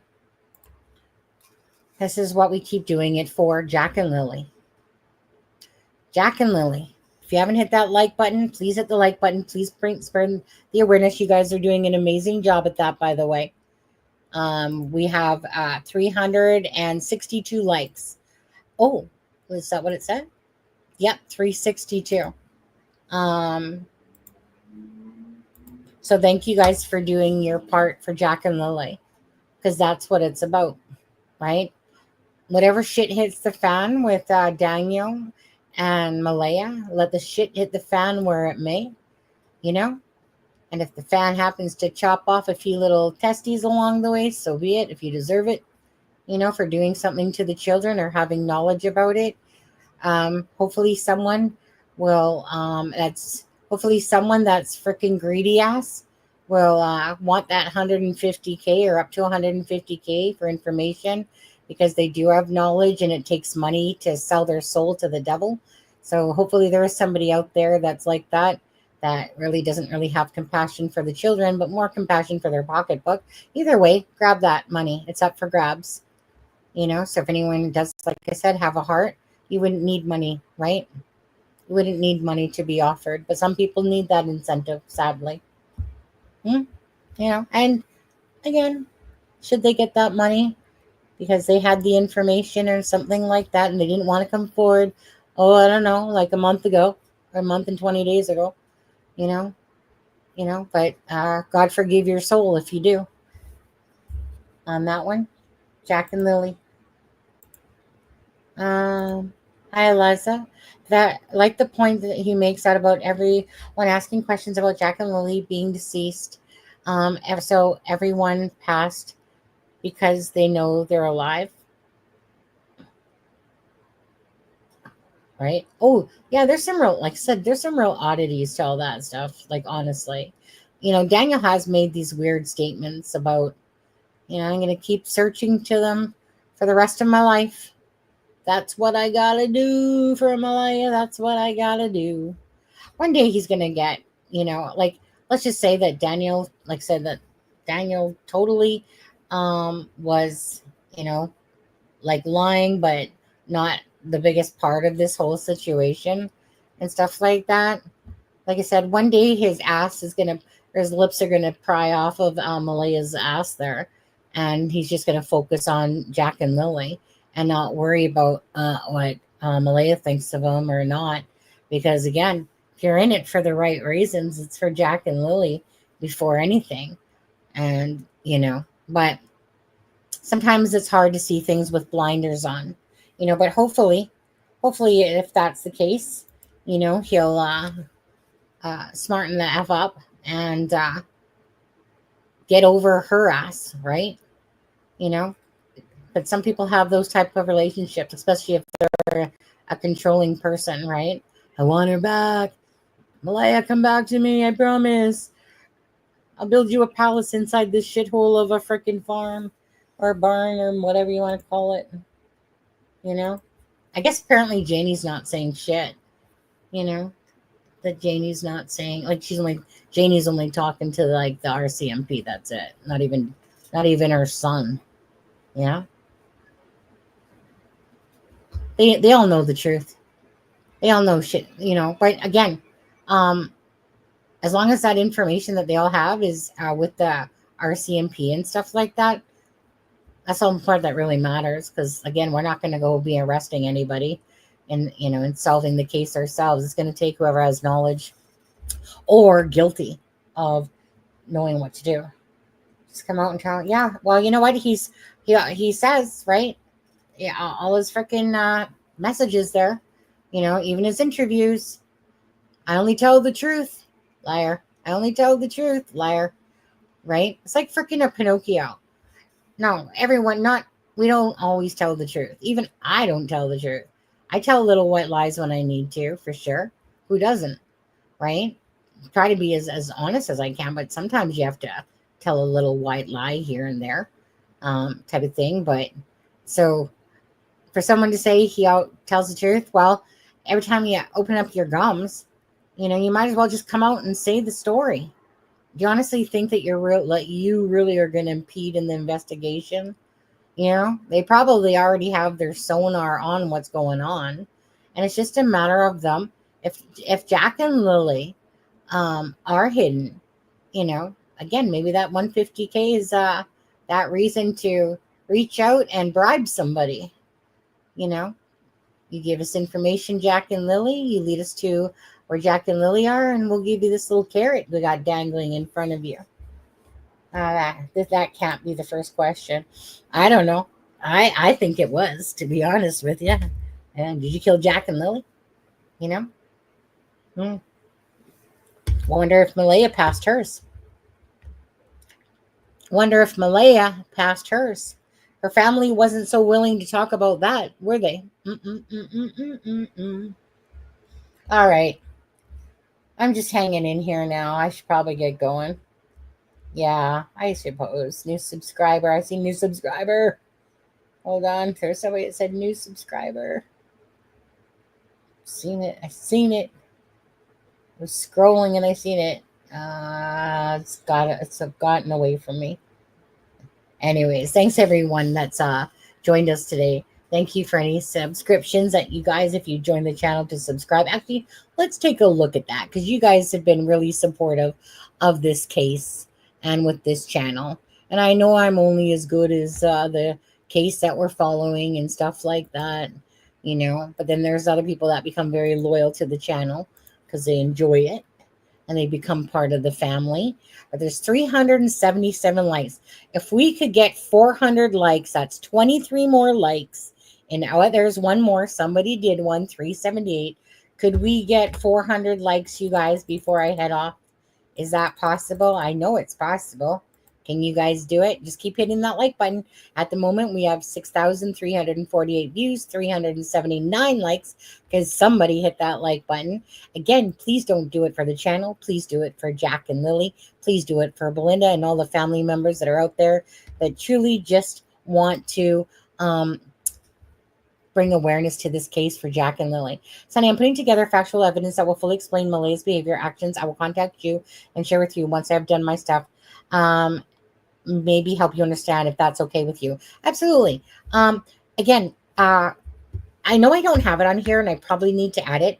So I have two, right? Because so the typical banner I was always using, where is it? It's up here. Okay. So this is my typical at crimingshame@gmail.com banner, right? But obviously we're following a Canadian case. I am Canadian, so I wanted to go back to the roots there. So that's the typical one, and it has the email on it at crimeandshame@gmail.com. But Canadian in us, right? Actually, it's this one here. Okay, but anyway, so yeah, so again, I try to answer you guys back as best as I can. Sometimes I get swallowed up between doing lives and email, between doing lives and my work, my real job. I work full time, right? And stuff like that.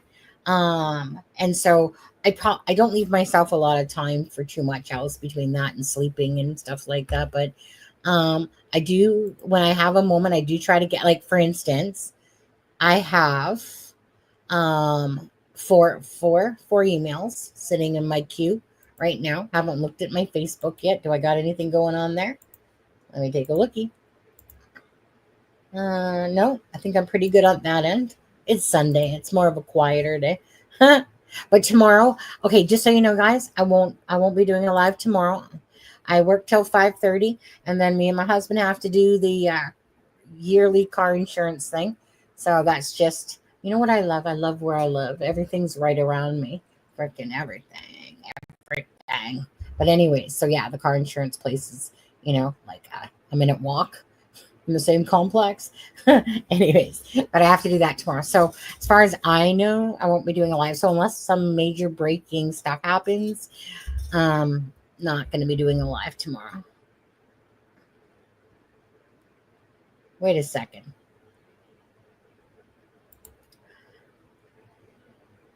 Mike, is that you? You're not going to call me a witch again, are you? Or an idiot, are you?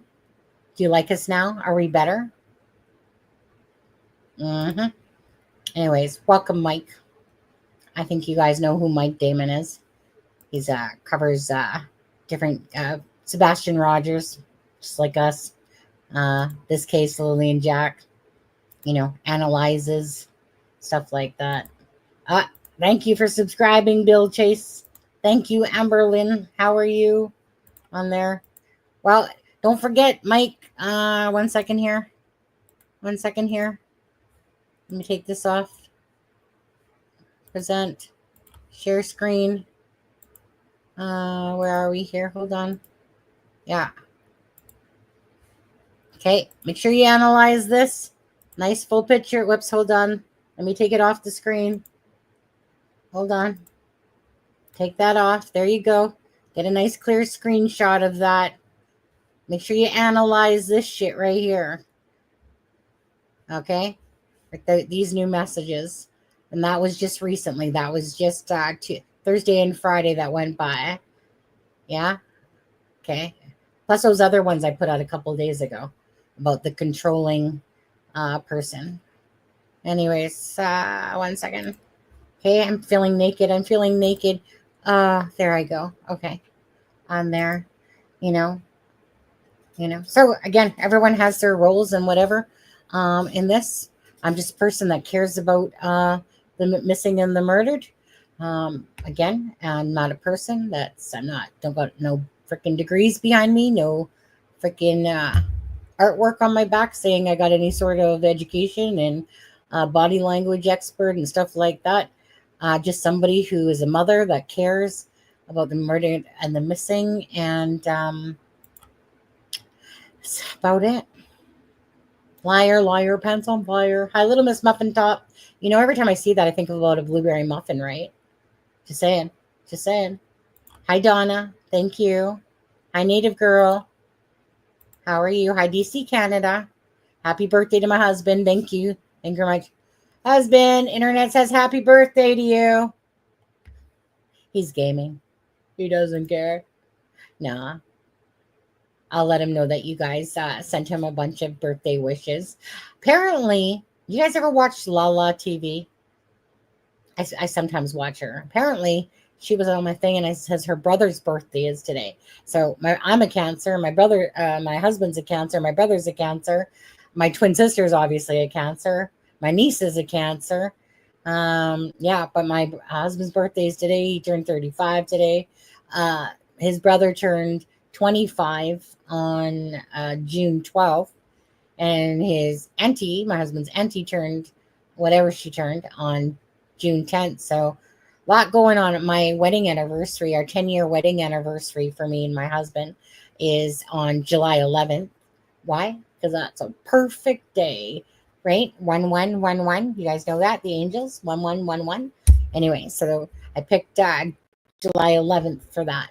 Perfect. So it's kind of like this whole mishmash of stuff. So thank you guys again for coming. I'm just going to keep clicking on down here as people leave on there. I should bring up those other ones. I see I got too many. I should organize my shit is what I should do. Okay? Because I got those other messages. Give me a second, actually. Talk amongst yourselves. Ben, keep the party going here. Keep the people happy in the chat room, Ben. I'll be right back.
Just give me a sec still, guys. I'm just trying to find these two messages. Give me a sec.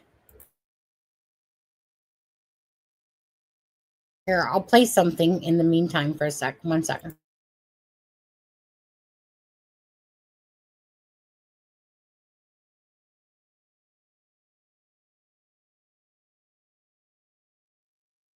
Search may have switched to a different channel. They're trying to fix their radios and trying to hear each other. The audio that remained, it seemed as though the speakers were highly aware of, oh boy, we've got a crowd of people listening to us now. And so they were being cautious, like they didn't want to say too much over the air. That's a global news reporter. True crime audio.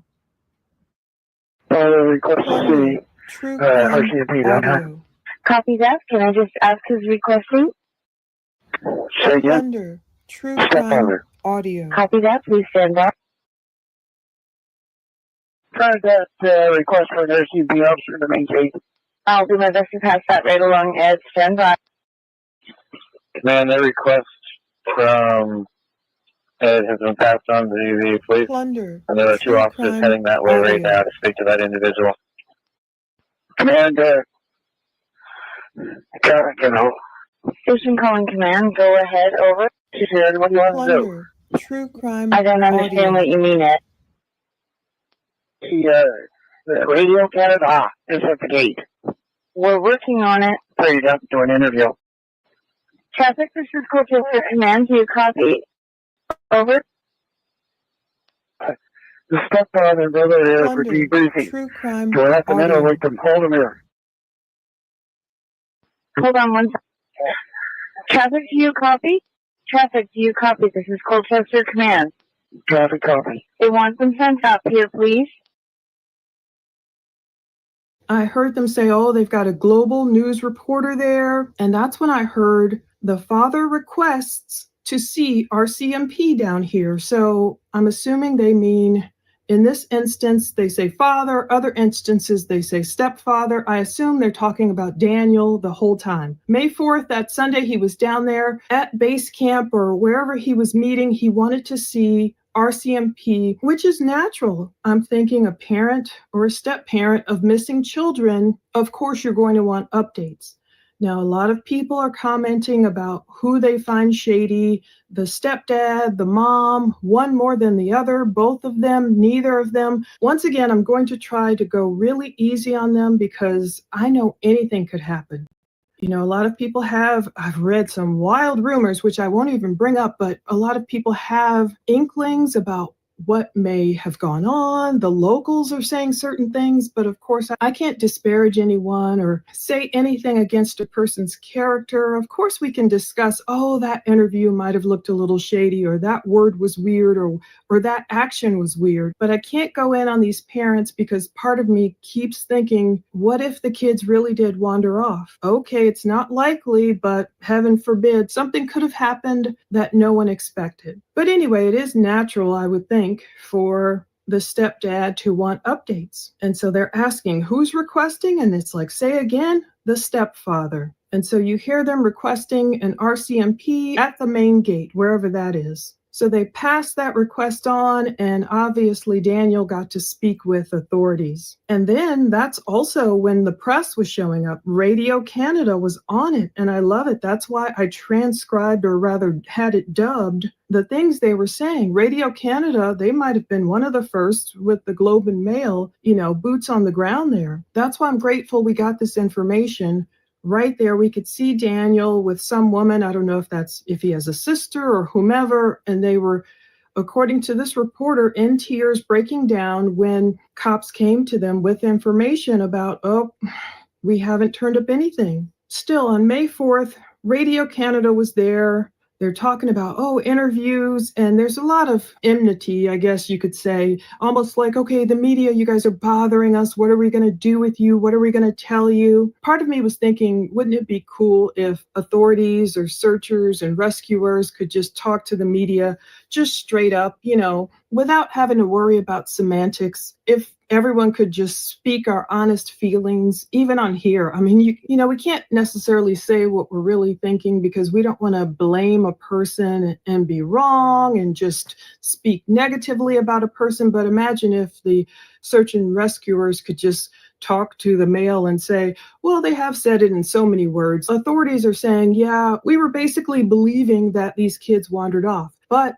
the cops have come back and said, we don't think there's any evidence of the children being abducted. So despite what Daniel was telling the press and even the mom, like abduction is a possibility. And of course it's a possibility. We heard all these, oh, that suspicious car, or could it have been this or that? Anything's possible. But if searchers and authorities could speak to the media like friends, like, hey, you know what, I found this really weird, and the time was really this, and did it really take this long? And do you think they really went missing on Friday? Or, if people could speak their feelings. Gotta love Plunder, and Plunder. So how I came across Plunder was through the Suzanne Morphew case. And as we know, Barry has been, found to be indicted for the murder of his wife, Suzanne Morphew. Again, this is the time, guys. First time they had to back off of that. So Plunder, Sweetie Pie Low, Donna Serafina, Suzanne Morphew's case is close to our heart. Same with Duty Ron. Same with Interview Room with Chris McDonough. others as well, but those are the main ones that I can think of at the moment. Covering that case of the Suzanne Morphew. We will be covering that case, absolutely, again, because Suzanne's case is 2020, 5 years later. Barry is being charged for the second time for the murder of his wife, and this time they're going to nail his ass to the wall. Yeah, and I'm going to enjoy every damn minute of watching that happen, because this time they were making sure that they had their ducks in a row. Linda Stanley, you sucked. You're the one that had to back off. She was like the new sheriff in town, kind of came in all gung-ho, and then she made herself look like a freaking fool on there. But anyways, this time, Suzanne Morphew's body has been found. And so just like Barry Morphew had a tranquilizer dart in the freaking dryer because he's an absolute moron. Plus, he was dispersing of garbage bags while he was in Broomfield and stuff like that. Shame on the daughters that sit there and claim that they cared about their mother, and they, instead of posting their mother's face on their Facebooks, they posted their little itty bitty asses in bathing suits because they were on vacation. And you know what? Whatever is what it is. But whatever, it was a joke. I'm sorry. When your own mother's missing, you can't be asked to even put her face up on your Facebooks and all this crap all over social media you were doing. Shame on you, daughters, Mallory and Macy. Shame, shame, shame. You know, Suzanne Morphew, your mother, deserved more than this. She deserved more than to be murdered, in my hypothetical opinion, by her father, by your father, their fathers, Barry Morphew. He was controlling. Okay. Bottom line, this will come down to with Suzanne Morphew. She was cheating on him. Okay, granted. She had a spy pen, right? She did. Okay. But bottom line is, I don't approve of that. But regardless, Barry Morphew, he's a piece of work himself, controlling. If I can't have her, nobody's going to have her. Controlling. So if you find yourself in a controlling relationship at all, and a person doesn't make you out to be a better person and they talk to you like crap, please get out of that relationship. Trust me, I've been there, done that, and you deserve so much more for yourself. That's all I can say. I knew exactly how this was going to play out with the Suzanne Morphew case, and it was all about control, and it was all about this beautiful lady that had a beautiful heart. You could tell that just was, she's that person that could light up a room, right? Barry Morphew, insecurities, couldn't handle it. And then when he found out his wife was cheating on him, right? But anyways, if he couldn't have her, nobody will. And sadly, that's the case in a lot. So one thing I was going to say the other day, and I'm going to say this before I get into those couple texts I was going to show you. So when I was in my relationship with this father of my child, and his name happens to be Steve, but spelled differently. It's a PH way instead of the VE like my husband now. But anyways, there was a point that when my ex-husband, so again, he was trying to be the whole, flip the switch, blame it on me, blame the relationship. And I literally just stood there and said, I would never sit there and say that you were the root cause of this marriage failing. If it's failing and you want out of it, type of thing, whatever. But don't sit here and blame it on me and try to make me believe in something that I know is not true. But okay, keep doing it. Keep trying your bullshit twist, flip, scritch. The thing is that unfortunately it ended up working on our son. But there was a point there. Now, my ex was a hunter. Okay. And I don't even believe in killing of animals, even though, yes, I'm not a vegetarian either. But meaning I don't like I never thought I would ever be married to a hunter. Didn't even dawn on me as we got married 8 years later into the relationship that, oh, right, you hunt and kill things. Right. But anyways, because he was a fisherman, hunts, kills, and blah, blah, blah, blah, blah, blah, blah. So when we moved to Whitecourt, Alberta, he was in his freaking nest right there. Right? Hunting, fishing, blah, blah, blah, man shit, whatever. But anyways, there was this one day in particular that I seen dark eyes. And I literally thought for the first time in that relationship that I was actually scared for my life.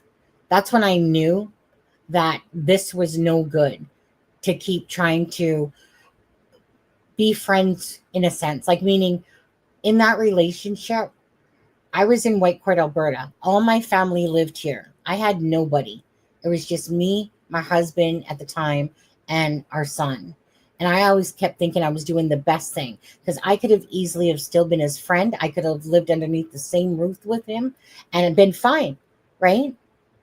Hey, if you're having this midlife crisis of bullshit going on in your life and you want to do whatever, fine. But you know what? We were best friends, I thought. So what happened to that part of it? And all of a sudden it's like that's your best friend, and then this person just turns into like this whole other mean, cruel person, right?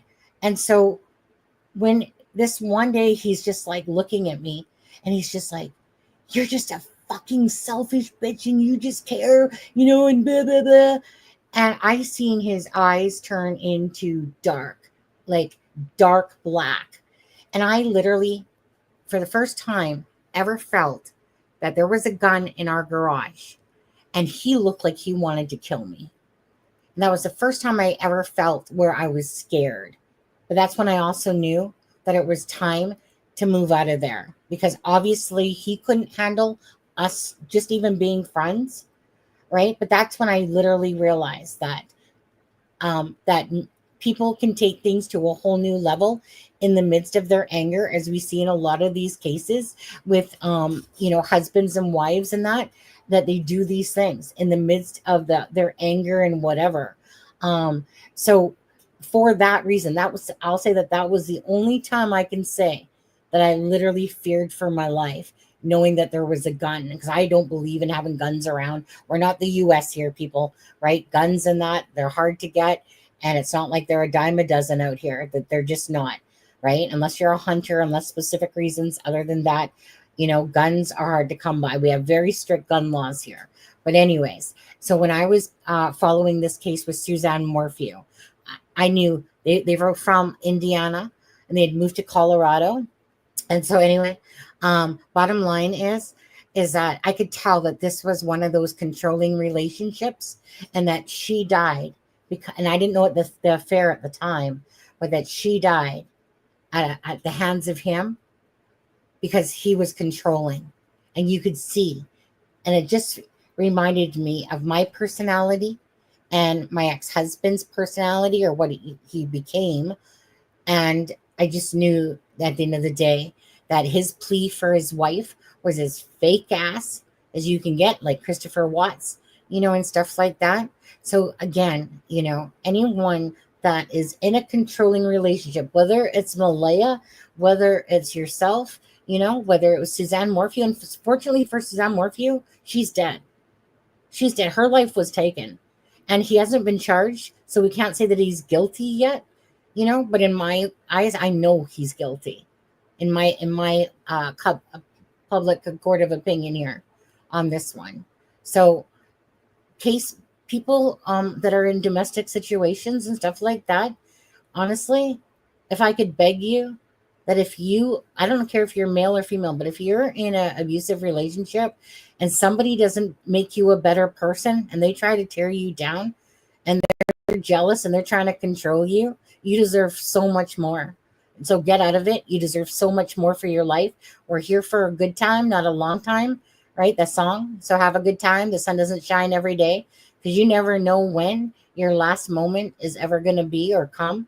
But do yourself a favor and give yourself the gift of happiness. Do it for yourself. Okay. So that's what I'm going to preach on that, because I'm a very big advocate for whether, I don't care if you're male or female, of abusive relationships. I wasn't put on this planet for someone to put their hands on me, to someone to abuse me, right? And it took me a long time to get there, to realize that I don't need to take that shit from people and stuff like that. So all I know is that, like I said, I wasn't put on this earth for someone to put their hands on me and to call me names and put me down. So love yourself enough to get out of that. Okay, so the thing that sorry about preaching it there, see something, say something, absolutely. I love Australian Survivor. It's so good. Anyways, so I just wanted to bring back up these couple messages. Okay, guys. And let's see here. Image file.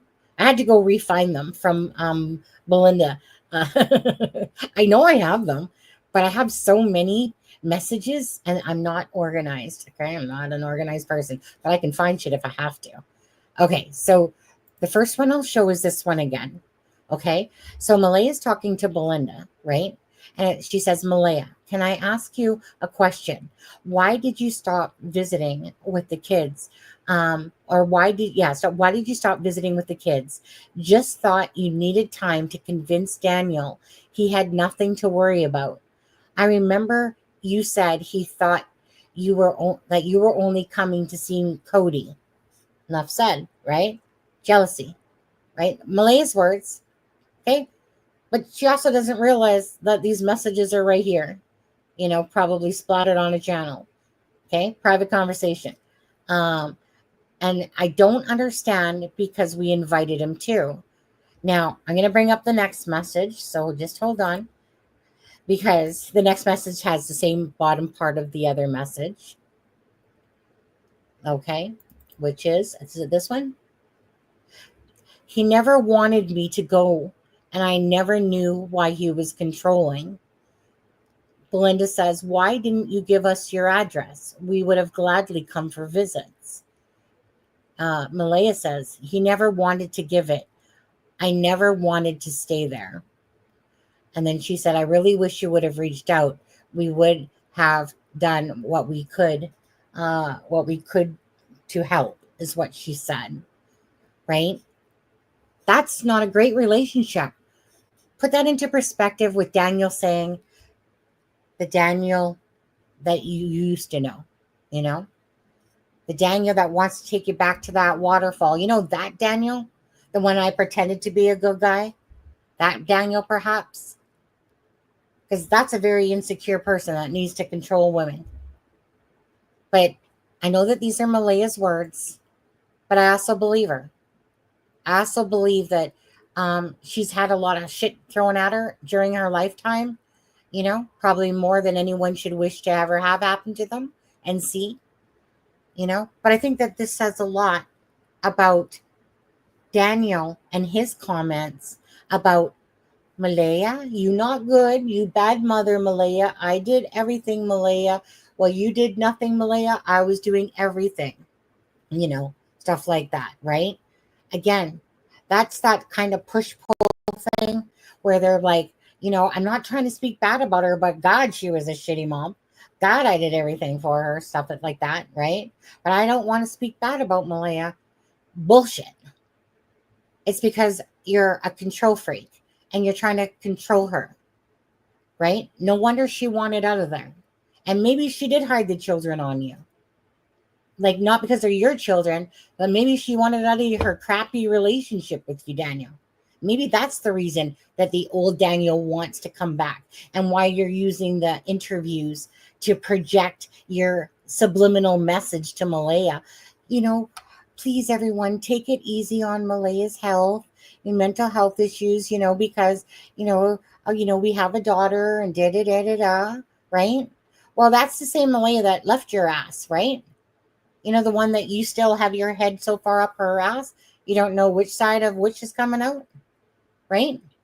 If you truly care about Jack and Lily, Daniel, then care about Jack and Lily. And the relationship doesn't matter because it's so far gone, it's never coming back. All right? You're going to have a man-to-hand relationship on that one now.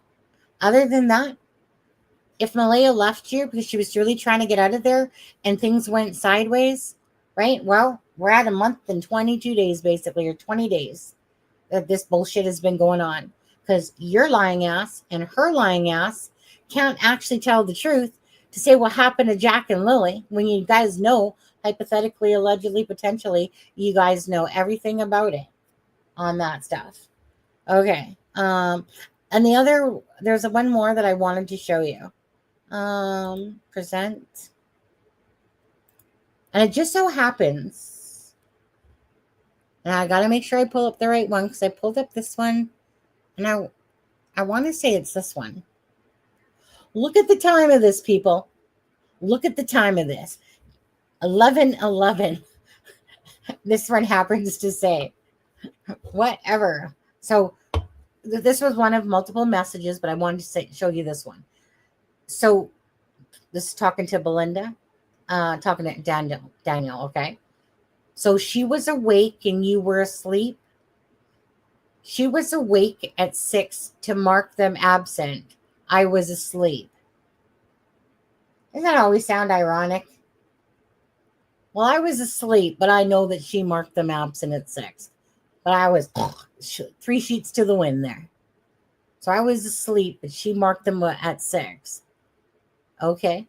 But anyways, then he says, so Belinda says, so how did you know that she didn't get up?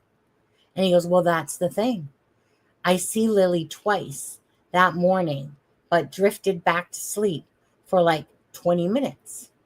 That's when I woke up and never heard them.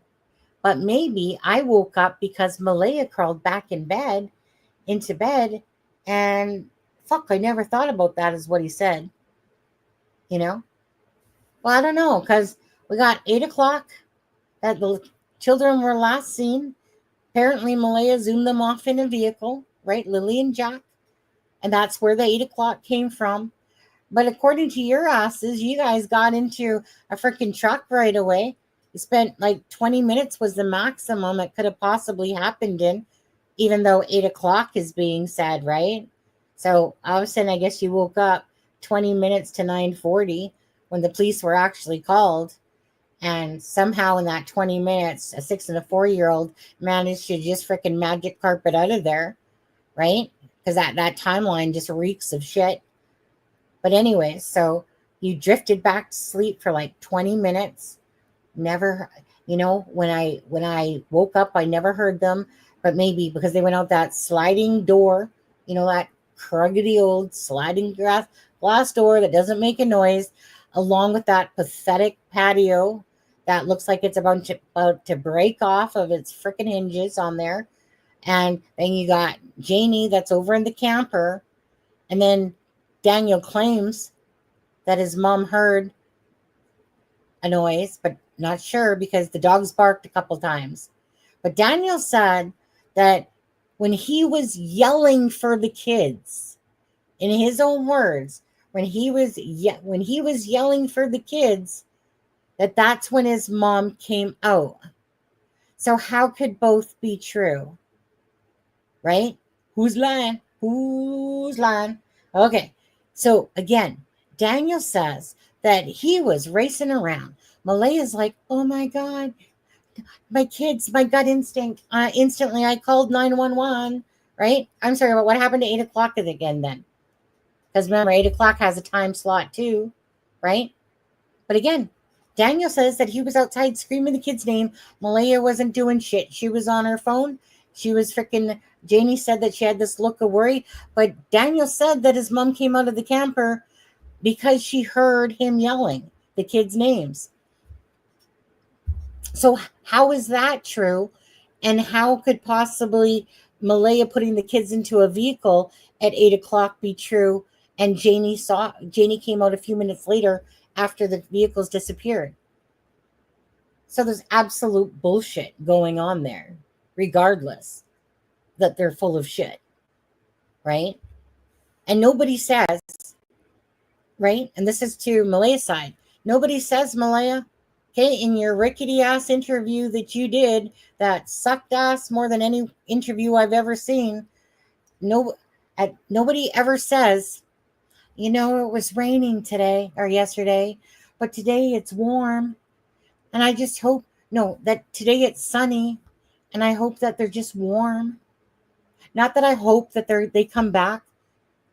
Not that I'm saying even their names, Lily and Jack. Didn't say shit about their names, did you? Right? You didn't even sit there and beg. But instead you're saying, well, I think they're abducted. I think we should get an Amber Alert. But I hope they're warm somewhere in the woods, somewhere out there. Okay? It's bullshit. It's just all bullshit. And that's what it is. That's what's making this case a headache, is because of all those lies between them all. Besides people that are actually telling the truth. Mm-hmm.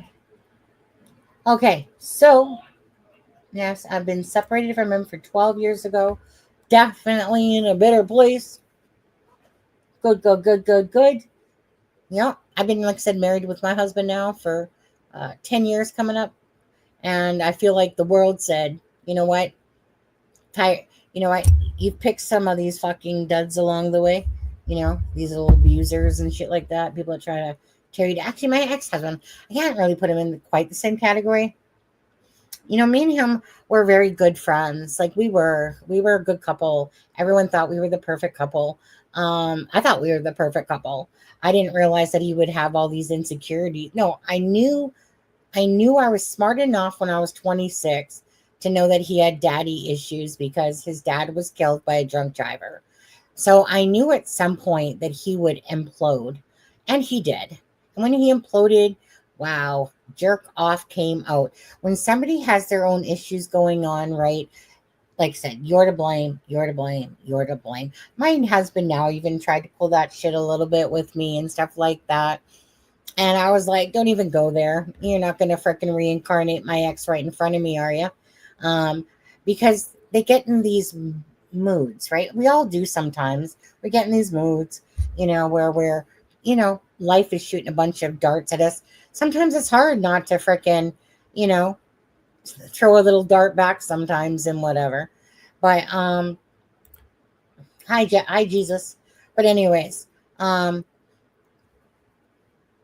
don't even know what I was going to finish saying there. I do and I don't.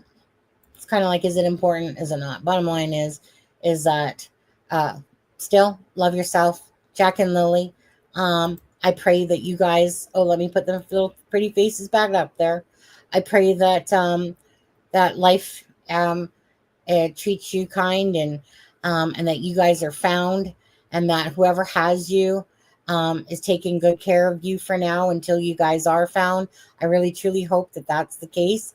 I really hope that Belinda and the other family members that love these children don't ever have to deal with the fact that these children are possibly not with us no more. Please let it be the other. I will take that any day. Any day. All right, guys. She had an upper cupboards in the kitchen as well. They don't normally have them, I guess. She could have been shitting as well, but I don't think. Conversation is that? You guys are on a whole. You guys bored of listening to me, aren't you? Rhonda, my mom sleeps so hard that she literally falls out of bed because she is fighting people in her sleep. Have you guys ever talked in your sleep? I have a few times.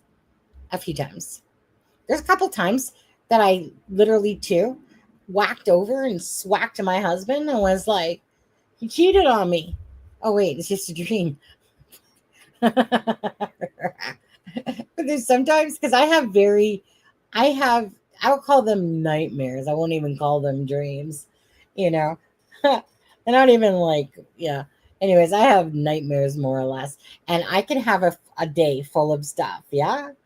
And it all intertwines into one ass dream is how basically my dreams are. And it's like, so if I went shopping and I made dinner and I watched a movie, it all just freaking interacts together and stuff like that. And yeah, but I've woke up in my dreams a few times out of the woodwork or whatever.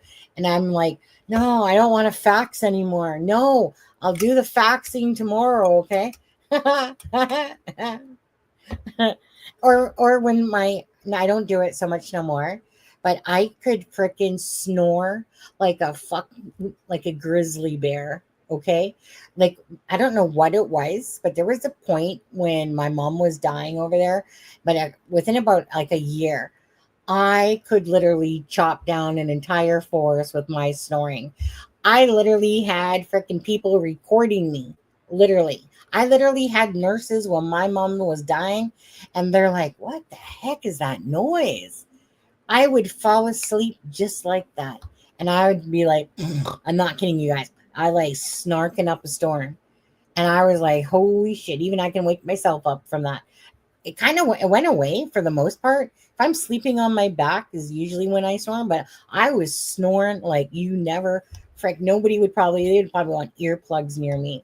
But it was amazing when people play back your shit to you and you listen to yourself and you're like, oh my God, so embarrassing. Go away. Anyways, hope to have very good news soon. Absolutely. There you guys. Do your last bit of for tonight's live. I'm not going to be live tomorrow, just so you know. So you guys are just going to have to, go watch other channels tomorrow on there. But anyways, I'm just going to quickly go through these gifts that people did today. Mark, he gifted a membership. So congratulations to whoever got that membership. And Anna Mason did a super sticker for $5.49, and Jane did a super sticker for $2. Sorry, my bad, Jane. I was trying to give you a little 99-cent extra boost on that one. Rhonda, thank you so much. You did a $20 super chat. Again, appreciate you guys. Appreciated but never expected. Darlene Brownlee, $10 super sticker. Thank you so much. And Lucid Dreams. That name probably gets me every time. $2 super sticker for that. So thank you guys very much for the support. Again, regardless, however it's done, just prefer that you guys, at least, if you guys could, hit a like, do it for Jack and Lily, these beautiful babies ahead of us. And hopefully maybe some shit will stir soon. We can pray. Ben, say goodnight to your honey, Sonny. Come on, Ben, you can do it. Sharon, I already know you love me. You don't have to. Yeah, thank you so much. Well, I don't have a good day off. I work today and I work tomorrow and I work the next day and I work till next Thursday again. I get Fridays and Saturdays off. It goes by so fast. It just does. It goes by too fast on there. I'm a vivid dreamer. I can astroplane. I can hydroplane. Second. Anyways, thank you guys.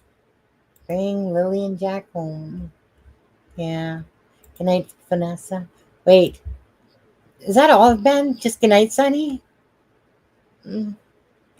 Yeah, Ben. Yeah. Good night. Good night, Mike. Anyways, yeah, have a great live when you do yours there, Mike. Other than that, you guys, it's been a pleasure. With that being said, prayers for Jack and Lily. Thank you, Belinda, for everything you're doing. Thanks to Danielle. Thanks to Darren. Thanks to Logan, for anyone that speaks out in Jack and Lily's to be voices for them. Appreciate that. And thank you guys for all it is that you guys do as well. So take care and have a great night, guys. I just got to find my outro. We'll get there. Okay, there it goes. Bye, guys.